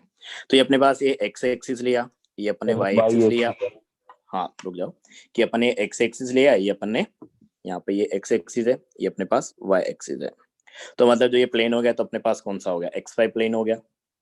अब अगर मैं इस वाई एक्सिस में, मतलब ये अगर मैं, जो ये अपने पास स्क्रीन है, एक ही तो प्लेन है ना, एक तरीके से एक्स वाई प्लेन हो गया स्क्रीन, तो इस प्लेन के परपेंडिकुलर जो ये वाई एक्सिस है, तो अगर इस प्लेन के परपेंडिकुलर प्लेन देखोगे जिसमें जेड एक्सिस भी रहेगी, वो प्लेन में अपने पास क्या रहेगा, इलेक्ट्रॉन के मिलने की प्रोबेबिलिटी 0 रहेगी। तो ये जो मैंने, ये जो येलो वाला कलर है, इसमें जो लाइन बना है, इसके ठीक ऊपर अपना हाथ रखो, तो ये जो हाथ वाला प्लेन तुम्हारा बनेगा ना, इस प्लेन में अपने पास क्या रहेगा, इलेक्ट्रॉन के मिलने की प्रोबेबिलिटी क्या है, 0 है, क्योंकि अपने पास जो परपेंडिकुलर प्लेन है जो इस लाइन के एलोंग गुजर रहा है, तो इलेक्ट्रॉन क्लाउड तो अपने पास ऐसे ही ना, सर ओरिजिन पे नहीं होगा सर इलेक्ट्रॉन, इसके एकदम नहीं, बीच में। ओरिजिन मतलब तो न्यूक्लियस हो गया ना यार, वहां तो न्यूक्लियस है, इलेक्ट्रॉन थोड़ी है। ओके ये इस तरीके से है। तो इसके डायग्राम है मेरे पास, लेकिन तुम खुद सोच पाओगे तो मैं तुमको ज्यादा अच्छे से समझ में आएगा कि ये अपने पास, ये इस लाइन जो मैं बना रहा हूँ, इसके ऊपर हाथ रखो, तो ये जो हाथ वाला प्लेन बनेगा, इसमें इलेक्ट्रॉन नहीं मिलेगा, क्योंकि जो लोब है वो तो इधर है या फिर इधर है। सर इलेक्ट्रॉन्स टेलीपोर्ट कर सकते हैं क्या लोब्स के बीच में से? ये वाई एक्सिस है, और ये अपने पास क्या चीज, सर इलेक्ट्रॉन्स टेलीपोर्ट कर सकते हैं क्या एक लोब से दूसरे लोब में? बिल्कुल। वेव है ना यार, वेव कहाँ प्रेजेंट रहेगी, ये तुमने नहीं पढ़ा, इंटरफेरेंस ऑफ वेव अगर अपन कराते हैं, तो अगर तुम दो वेव का इंटरफेरेंस करा रहे हो, कि अपने पास वेव प्रॉपर्टी की तुमको सोचना पड़ेगा, एक ऐसे है और एक वेव मान लो कि अपन ने बीच में ऐसे कुछ ले लिया, तो इन दोनों का तुम मर्ज कराते हो तो नया वेव हो सकता है, ऐसा बने कि ये वेव बीच में गायब, फिर वेव ऐसे, ओके सर। तो वेव ऐसा हो सकता है, यहाँ पे प्रेजेंट है, यहाँ पे नहीं बन रहा है, फिर यहाँ पे वापस बन रहा है, ये तो पॉसिबल है। क्लियर है क्या? Yes sir. अब इसमें अगर देखोगे, देखो इसने दिखा रखा है, अगर वो समझ में आएगा तो इजीली रिलेट कर पाओगे तुमको। तो ये देखो अपने पास पहली बात तो ये वाला एक्सिस अपने पास एक्स है, ऊपर अपने पास जेड है, और जो ये बाहर है ये वाला, ये अपने पास y है। तो इसमें लोब जो बने हुए हैं ये वाला और ये वाला, ध्यान से देखोगे तो x एक्सिस स्केल होंगे, इसलिए अपन इसको नाम दे रहा है px। 2px को हटाना चाहो तो हटा सकते हो, 2p के लिए बात कर रहा है। तो जिसने ये प्लेन जो बना रखा है, ये जो प्लेन है, तो ये प्लेन अपने पास क्या रहेगा, ये एक तरीके से क्या होगी, ये थी अपने पास क्या y एक्सिस और ये थी अपने पास क्या z एक्सिस। तो ये अपने पास कौन सा प्लेन हो जाएगा, yz प्लेन। तो yz प्लेन ही अपने पास क्या है, नोडल प्लेन है।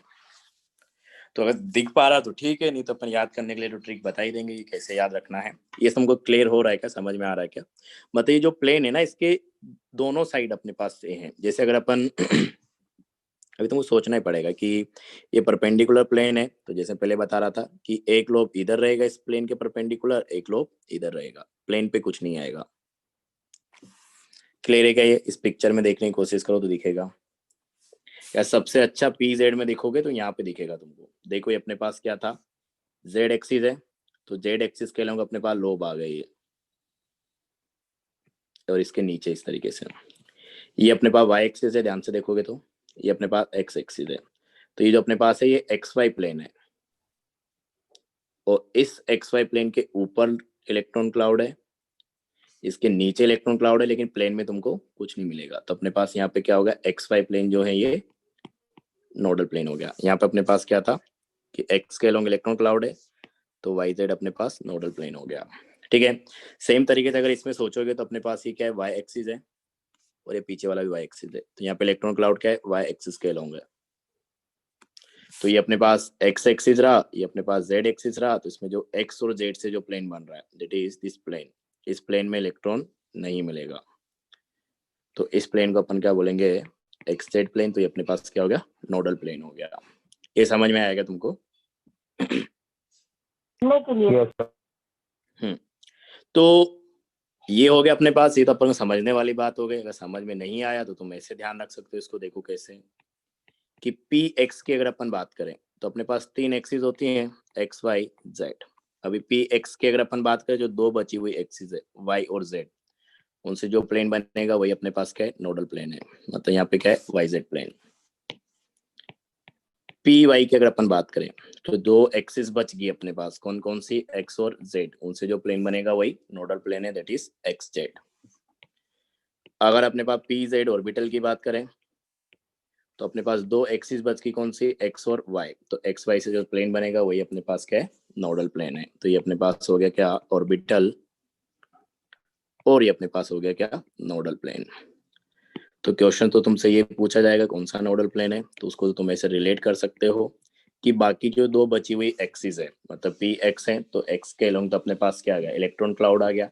बाकी 2 एक्सिस बच गई Y और Z, उनसे जो प्लेन बनेगा वही अपने पास क्या है, नोडल प्लेन है, दैट इज YZ प्लेन। इसी तरीके से अपने पास क्या आ गया, PY। तो Y एक्सिस के अलोंग तो अपने पास डम्बेल आ गया। 2 एक्सिस बचा, कौन सा, X और Z, उनसे जो प्लेन बनेगा वही अपने पास क्या है, नोडल प्लेन। इसी तरीके से PZ की अपन बात करें तो Z एक्सिस के अलोंग तो अपने पास इलेक्ट्रॉन क्लाउड है, उनसे जो 2 एक्सिस बची दैट इज Y और Z, उनके अलोंग अपने पास क्या है, नोडल, मतलब वो प्लेन क्या रहेगा, नोडल प्लेन। तो इतना तुमको ध्यान रखना है नोडल प्लेन के लिए। तो क्या बन गई,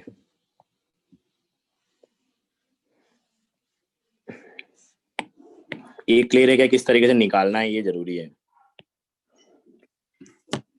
अरे समझ में आया ये? Yes sir. चलो तो Yes, sir. तो डायरेक्ट क्वेश्चंस आते हैं इससे भी, किसमें कौन सा नोडल प्लेन है, किसमें कौन सा नहीं है। तो ये जेईई मेंस वालों के फेवरेट क्वेश्चन है ये सब, कि किस ऑर्बिटल में कौन सा नोडल प्लेन रहेगा। तो यहाँ पे अपने नोडल प्लेन की बात की, सिमेट्री साइन की बात की। सिमेट्री साइन तो याद करने वाला है, नोडल प्लेन अपने थोड़ा समझा डायग्राम से भी, और इस तरीके से निकालना हो तो अपन ये तरीका लगा सकते हैं कि जिस एक्सिस के लोग अपने पास इलेक्ट्रॉन क्लाउड है, या ऑर्बिटल में जो एक्सिस यूज हो गया पी के लिए, जैसे PX है तो X तो ऑलरेडी आ गया, तो अपने पास जो 2 बची YZ, उनसे जो प्लेन बनेगा वही अपने पास क्या है, नोडल प्लेन है। तो इस तरीके से रिलेट करके ध्यान रख सकते हो। तो ये अपने पास होगी। इसमें अपन लास्ट चीज देखें तो नोडल प्लेन्स की बात हो गई, इसको मैं यही बता देता हूँ क्योंकि उधर तो अपने नोडल प्लेन पढ़ा है। तो वही अपने पास कि अगर NP सबसेल है, तो जैसे अपन ने बात किया था कि NP सबसेल है तो उसमें 3 ऑर्बिटल होते हैं, 3 ऑर्बिटल्स। तो हमने बताया कि तीनों ऑर्बिटल्स जो हैं अपने पास, तो एक पी सबसेल को अगर अपने को रिप्रेजेंट करना है, तो एक पी सबसेल को अपने पास रिप्रेजेंट करना है, तो उसमें 3 ऑर्बिटल हैं, तो 3 ऑर्बिटल के लिए अपन ऐसे 3 बॉक्स बनाएंगे। तो एक तरीके से पी सबसेल का रिप्रेजेंटेशन हो गया। तो इसमें से एक अपने पास रहेगा x, एक अपने पास रहेगा y, एक अपने पास रहेगा क्या, z। तो ये है अपने पास पी सबसेल का रिप्रेजेंटेशन। तो जब भी पी सबसेल आएगा तो 3 ऑर्बिटल मतलब 3 बॉक्स तुमको ऐसे बना देना है। एस सबसेल में एक ऑर्बिटल था तो उसके लिए अपन ने एक बॉक्स बनाया। ठीक है, एक और चीज यहाँ पे अपने पास एक नोट की तरह तुम लिख सकते हो, मतलब इस टाइप के क्वेश्चन तुमसे पूछ सकता है कि ट्रू फॉल्स टाइप से, करेक्ट इनकरेक्ट टाइप के स्टेटमेंट्स में ऐसे सवाल कॉमन इसी फॉर्म में पूछे जाते हैं कि अपने पास जो 3 पी ऑर्बिटल है, p x, p y and p z are perpendicular to each other, कि जो p x, p y, p z है एक दूसरे से क्या रहेंगे, परपेंडिकुलर रहेंगे। तो ऑब्वियस सी बात है कि एक एक्स के होंगे, एक वाई के होंगे और एक जेड के होंगे, तो परपेंडिकुलर तो रहेगा ही। तो p x, p y, p z तीनों एक दूसरे के परपेंडिकुलर रहेंगे। ठीक है, तो इस तरीके से हैं अपने पास। अब अगर मैं थोड़े क्वेश्चंस यहाँ पे दूं तुमको डी पे जाने से पहले, तो देखो अपने पास क्या आएगा। मैं कुछ क्वेश्चंस लिख रहा हूँ, इसमें बताना, तुम ट्रू फॉल्स ही बताना है कि कौन सा सही है कौन सा गलत है, ट्रू या फिर फॉल्स। तो तुरंत आंसर आना चाहिए। पहला है अपने पास कि ईच, ऐसे लिख लो, 1 p orbital can have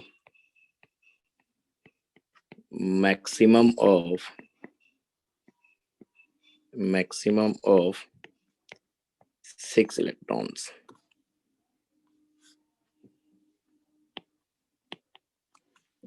Each p subcell has 2 lobes. Third, each p orbital has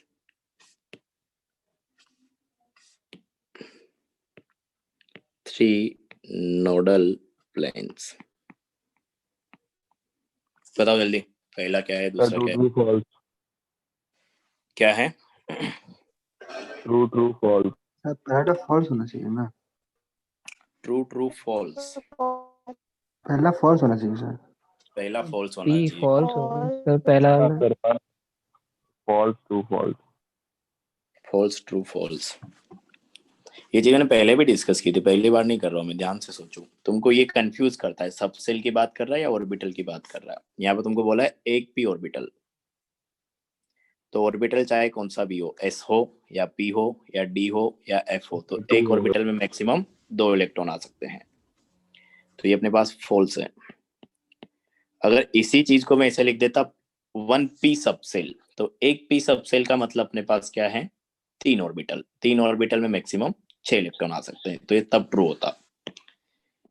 तो ये कंफ्यूजन क्रिएट करने के लिए ऐसे क्वेश्चन बना देता है। तो ये सबसेल की बात कर रहा है, ऑर्बिटल की बात कर रहा है, वो तुमको समझना पड़ेगा। तो ये क्लियर है क्या तुमको पहले वाला, कि ऑर्बिटल की बात की है तो ऑर्बिटल में तो मैक्सिमम 2 ही आ यस सकते सर। हैं। हाँ, अब सेकंड वाला बताओ ऐसे ही सोच के, सेकंड वाला सही लिखा है क्या? फॉल्स आएगा, क्योंकि देखो यहाँ पे इसने क्या बात की है, इसने बोला कि एच पी सबसेल, तो पी सबसेल मतलब तो क्या हो गया, 3 पी ऑर्बिटल हो गया, क्योंकि वहां पे 3 पी ऑर्बिटल रहेंगे और 3 पी ऑर्बिटल्स हैं, तो अपने को पता है कि हर पी ऑर्बिटल अपने पास क्या होते हैं, 2 लोब होते हैं। तो पी सबसेल में तो टोटल कितने हो जाएंगे, 6 हो जाएंगे ना यार, 2 lobes पर ऑर्बिटल। तो पर ऑर्बिटल तो ये ठीक था बात, कि अगर ये बोलता है कि एक ऑर्बिटल में 2 लोब है, वो तो ठीक है, अपने देखा। लेकिन अपने पास अभी ये बात कर रहा है सबसेल के लिए, तो अपने को पता है कि अपने पास एक पी सबसेल में 3 ऑर्बिटल होते हैं, हर ऑर्बिटल में 2 लोब हैं, तो 3 इंटू 2 6 लोब अपने पास आएंगे अगर पी सबसेल की बात करेगा तो ये अपने पास ये भी क्या हो जाएगा, फॉल्स हो जाएगा।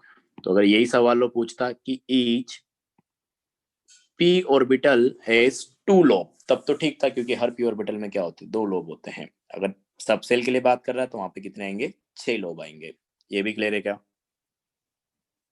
Yes sir. Yes sir.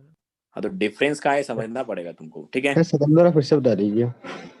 दोबारा बता दें, देखो इसको अपन पहले अलग कर लेते हैं ताकि अपने पास स्पेस ज्यादा बन जाए।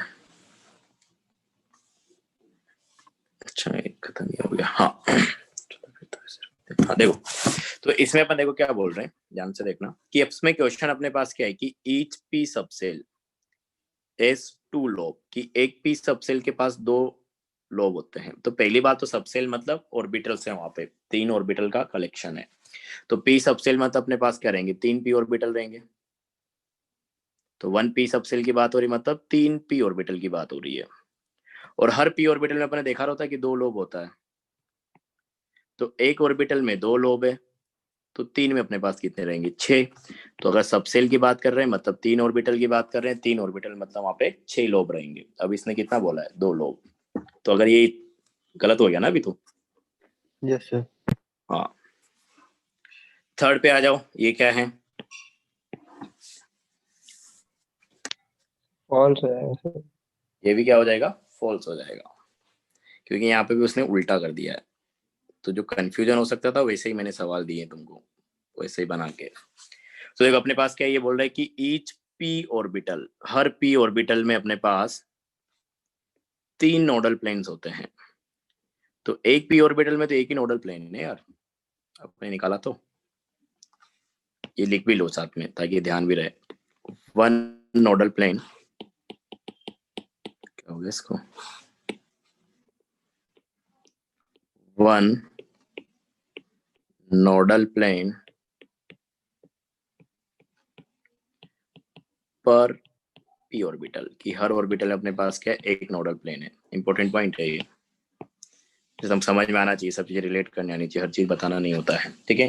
कि हर पी ऑर्बिटल में अपने पास क्या है, एक नोडल प्लेन है।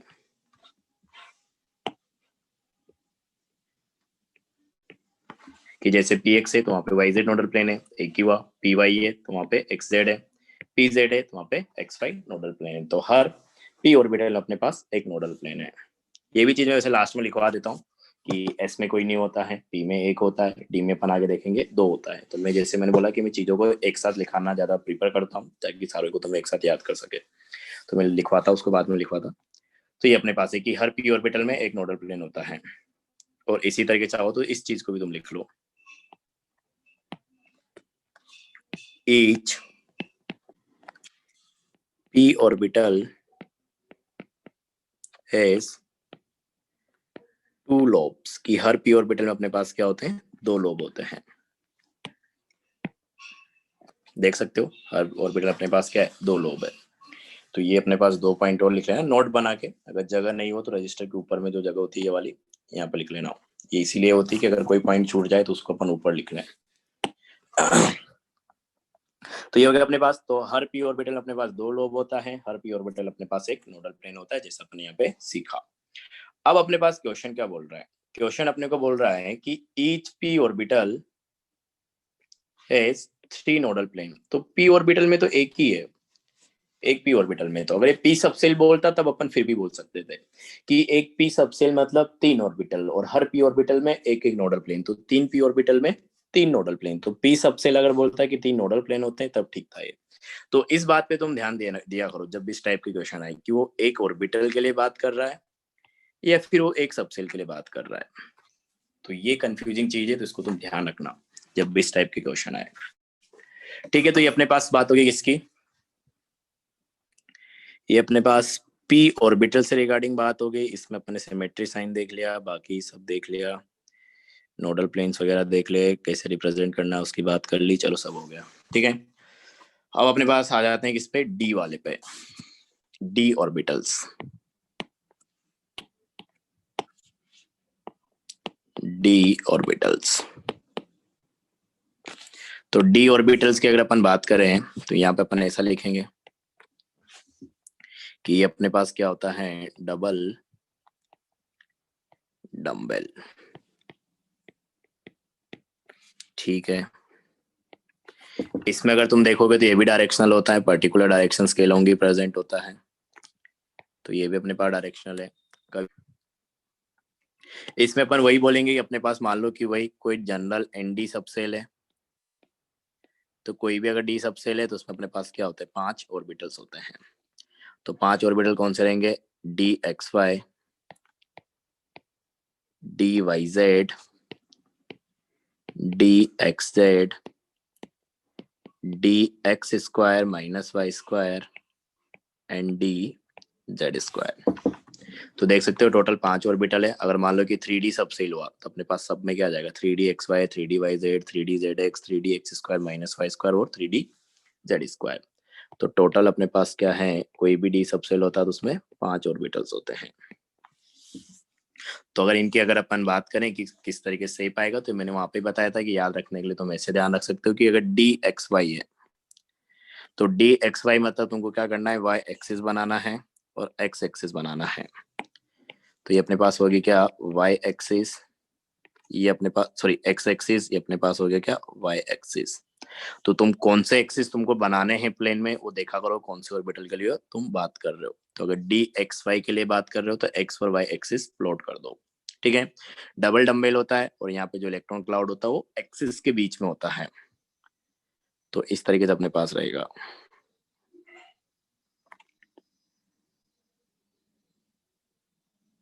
तो 2 डम्बेल आएंगे एक्सिस के बीच में, तो टोटल अपने पास क्या हो गए, 2 डम्बल्स हो गए। चलो इस पॉइंट को अपन लिख ही लेते हैं, वैसे वो वहां पे लिख लिए। डबल डम्बल होता है और अपने पास कितना होता है, 2 डम्बल्स, डबल का मतलब हुआ 2 हो गया, 2 डम्बल पर सबसेल, सॉरी पर ऑर्बिटल, पर ऑर्बिटल की हर नहीं, लेकिन यहाँ पे एक दिक्कत हो जाएगी डी जेड स्क्वायर में, तो ऐसा मत लिखो। तो जैसे डायग्राम से समझ में आ रहा हो तो इसको मत लिखो, क्योंकि यहाँ पे डी जेड स्क्वायर में 2 डम्बल नहीं होते हैं। तो ये हो गया अपने पास। अगर ऐसे मान लो कि तुमको बनाना हुआ क्या, डी वाई जेड, तो तुमको जो एक्सिस प्लॉट करनी है वो एक वाई प्लॉट करो और एक अपने पास जेड प्लॉट करो। अच्छा नीचे लिख लिया वाई, तो एक वाई प्लॉट करो, तो इसको मान लो कि अपने पास ये क्या है, वाई एक्सिस है। तो ये तुम ऑर्बिटल के हिसाब से देखा करो, क्योंकि स्कूल एग्जाम में अगर आ जाए कि 5 डी ऑर्बिटल के डायग्राम बनाने हैं, तो अगर तुम एक्सिस उल्टा सीधा लिखे आओगे तो तुम्हारा आंसर गलत है। तो ये ध्यान रखना करो कि अगर डी वाई जेड बनाना है तो एक एक्सिस पे वाई रखो, एक पे जेड रखो। तो वाई और जेड एक्सिस के बीच अपने पास डी वाई जेड रहेगा।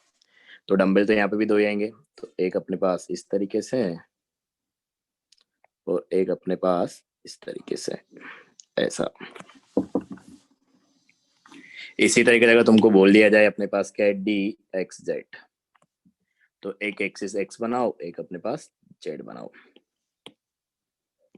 तो इस तरीके से 2 एक्सिस अपने पास बनेगी। तो ऑर्बिटल कौन से का डायग्राम बनवाना चाह रहा हो उस हिसाब से तुम सोच सकते हो, क्योंकि एक्सिस के बीच में रहेंगे। तो ये एक्स हो गया, ये अपने पास जेड एक्सिस हो गया, तो एक्स जेड के बीच अपने पास इलेक्ट्रॉन क्लाउड आएगा इस तरीके से। ठीक है, एक और अपन यहाँ पे नाम देते हैं कि अपने पास जो 3 ऑर्बिटल हैं, ये भी तुमको ध्यान रखना पड़ेगा, इंफॉर्मेशन है नया। D x y, d Y z और डी एक्स जेड, ये जो 3 ऑर्बिटल है, अगर इनमें देखोगे तो इलेक्ट्रॉन क्लाउड अपने पास क्या एक्सिस के बीच में है, एक्सिस के ऊपर नहीं है। तो इनको अपन नाम देते हैं क्या, नॉन एक्सियल डी ऑर्बिटल्स। तो नॉन एक्सियल डी ऑर्बिटल्स का नाम आए मतलब d x y, d Y z, d z x, इस तरीके से। तो 2 ऑर्बिटल अपने पास कौन कौन से हैं, d x square minus Y square, completely याद करने वाले हैं। तो यहाँ पे हमारे पास एक्स और वाई आ रहा है, तो एक एक्सिस को एक्स बनाओ, एक को वाई बनाओ। हाँ बोलो सर, जैसे डी एक्स जेड था तो एक्स को हम नीचे ऊपर दोनों ले सकते हैं ना, कहीं पे भी। हाँ हाँ, ये तुमको अच्छे से पढ़ाया हुआ है यार वेक्टर में, मतलब वो फिर देखो 2 एक्सिस तुम कैसे भी ले सकते हो, फिर तीसरे एक्सिस में पॉजिटिव साइन कहाँ आएगा वो डिपेंड करता है, नीचे की तरफ मतलब नीचे आएगा या ऊपर आएगा, प्लस वाली, ऐसा अपन देखते हैं ना कि एक्स में प्लस है और ये वाई में प्लस है, मान लो ये नीचे माइनस इधर माइनस, जो तीसरा एक्सिस तुम सेलेक्ट करोगे ना, फिर वो डिपेंड कर जाता है कि उसमें प्लस ऊपर की तरफ रहेगा नीचे की तरफ रहेगा। तो अपन निकालते हैं, वो रूल आता है कोई फिजिक्स में, तो तुम वेक्टर पढ़ते हो ना, के केप, वाई केप और जेड केप, उससे आता है वो क्रॉस प्रोडक्ट करके। तो तुम केमिस्ट्री में तो कैसे भी ले सकते हो, यहाँ पे तो कोई फर्क नहीं पड़ेगा, तो कैसे भी मान लो तुम, क्योंकि तीसरे एक्सिस पे जाने वाला है, उससे अपने को मतलब नहीं है, मतलब फिलहाल जो डायग्राम बना रहे हो उस हिसाब से। तो ये है अपने पास d x square minus Y square, तो ये अपने पास हो जाएगा क्या, वाई एक्सिस, और ये अपने पास ले लो यहाँ पे एक्स एक्सिस। तो यहाँ पे क्या होता है कि जो लोब्स होते हैं वो एक्सिस के ऊपर होते हैं, तो ये अपने पास एक लोब ऐसे, एक लोब अपने पास ऐसे, तो ये पूरा डम्बल बन जाएगा। तो ये अपने पास क्या हो गया, x square minus Y square, और एक अपने पास लास्ट बच गया क्या, डी जेड स्क्वायर। तो यहाँ पे एक एक्सिस आ रही, तो जेड तो तुमको रखना ही है, और बाकी तुम्हारे पास, तो जेड एक्सिस पे अपने पास क्या होता है, यहाँ पे डम्बल होता है, इसको तुम एक्स ले सकते हो या फिर वाई ले सकते हो, ये अपने पास जेड एक्सिस ही लेनी है। डम्बल जो रहेगा जेड एक्सिस पे रहेगा, इसको तुम एक्स ले लो या फिर वाई ले लो, और जो एक्स वाई प्लेन बनेगा उसमें रिंग रहेगी। मैं तुमको डायग्राम बनाऊंगा तो वहां से ज्यादा अच्छे से पिक्चर क्लियर होगी। 3D में डायग्राम है, वो वाला डायग्राम इंसर्ट करता हूँ तो वहां से तुमको क्लियर होगा थोड़ा। तो इसमें अगर देखो इसने एक कोशिश की है कि अपने पास जो है एक्स और वाई एक्सिस के अलोंग, मतलब ये क्या हो जाएगा, एक्स वाई प्लेन, तो एक्स वाई प्लेन में ये रिंग है तो ये दिखा रखी इसने, और जेड एक्सिस के अलोंग अपने पास क्या है, डम्बल है। तो ऐसा होता है 3D में कि एक्स वाई में अपने पास क्या रहेगा, प्लेन रहेगा, और जेड एक्सिस में अपने पास डम्बल रहेगा। तो अगर मैं मान लूँ, पहले भी अपने डिस्कस किया होगा वैसे, कि ये अपने पास एक्स एक्सिस है, ये अपने पास वाई एक्सिस है, तो ये अपने पास एक्स एक्सिस हो गया, ये अपने पास वाई एक्सिस हो गया, मतलब ये एक्स वाई प्लेन हो गया। तो इस प्लेन में तो अपने पास ये रिंग रहेगी जिसने दिखा रखी है ऐसे, और जो डंबल है इसका एक लोब जो ये वाला हो गया, तो जेड एक्सिस अपने पास प्लेन के परपेंडिकुलर आएगी, तो इसमें तुम अपना पेन रखो और इसके ऊपर लोब सोचो, तो ऐसा कुछ दिखेगा तुमको। इसी तरीके से नीचे भी सेम तरीके से लोब रहेगा जो ये अपन दिखा रहे हैं। तो डायग्राम इसने थोड़ा टिल्ट करके बना दिया, तो 3D में ऐसा कुछ दिखेगा, थोड़ा सोचना पड़ेगा कि रिंग अपने पास प्लेन में, एक लोब ऊपर एक लोब नीचे, तो जैसा इसमें दिख रहा है थोड़ा क्लियर होगी पिक्चर। इस तरीके से रिंग के ऊपर नीचे लोब रहते हैं, और रिंग अपने पास एक प्लेन में रहेगी। तो ये अपने पास क्या हो गया, डी जेड स्क्वायर हो गया। तो एक प्लेन में तो अपन ऐसे दिखा देते हैं, तो यहाँ पे ये है कि जो अपने पास है रिंग रहेगी किसमें, एक्स वाई प्लेन में, ring in x y plane. तो ये है अपने पास, तो ये तो अपने पास हो गया डायग्राम वगैरह सब कुछ, इसमें अपन सब बनी गया। अच्छा एक और चीज मैं यहाँ पे बता देता हूँ, बाकी साइन अपन इन्वॉल्व कर लेते हैं, नोडल प्लेन में तुमको बाद में बताऊंगा, ये टाइम ज्यादा हो गया।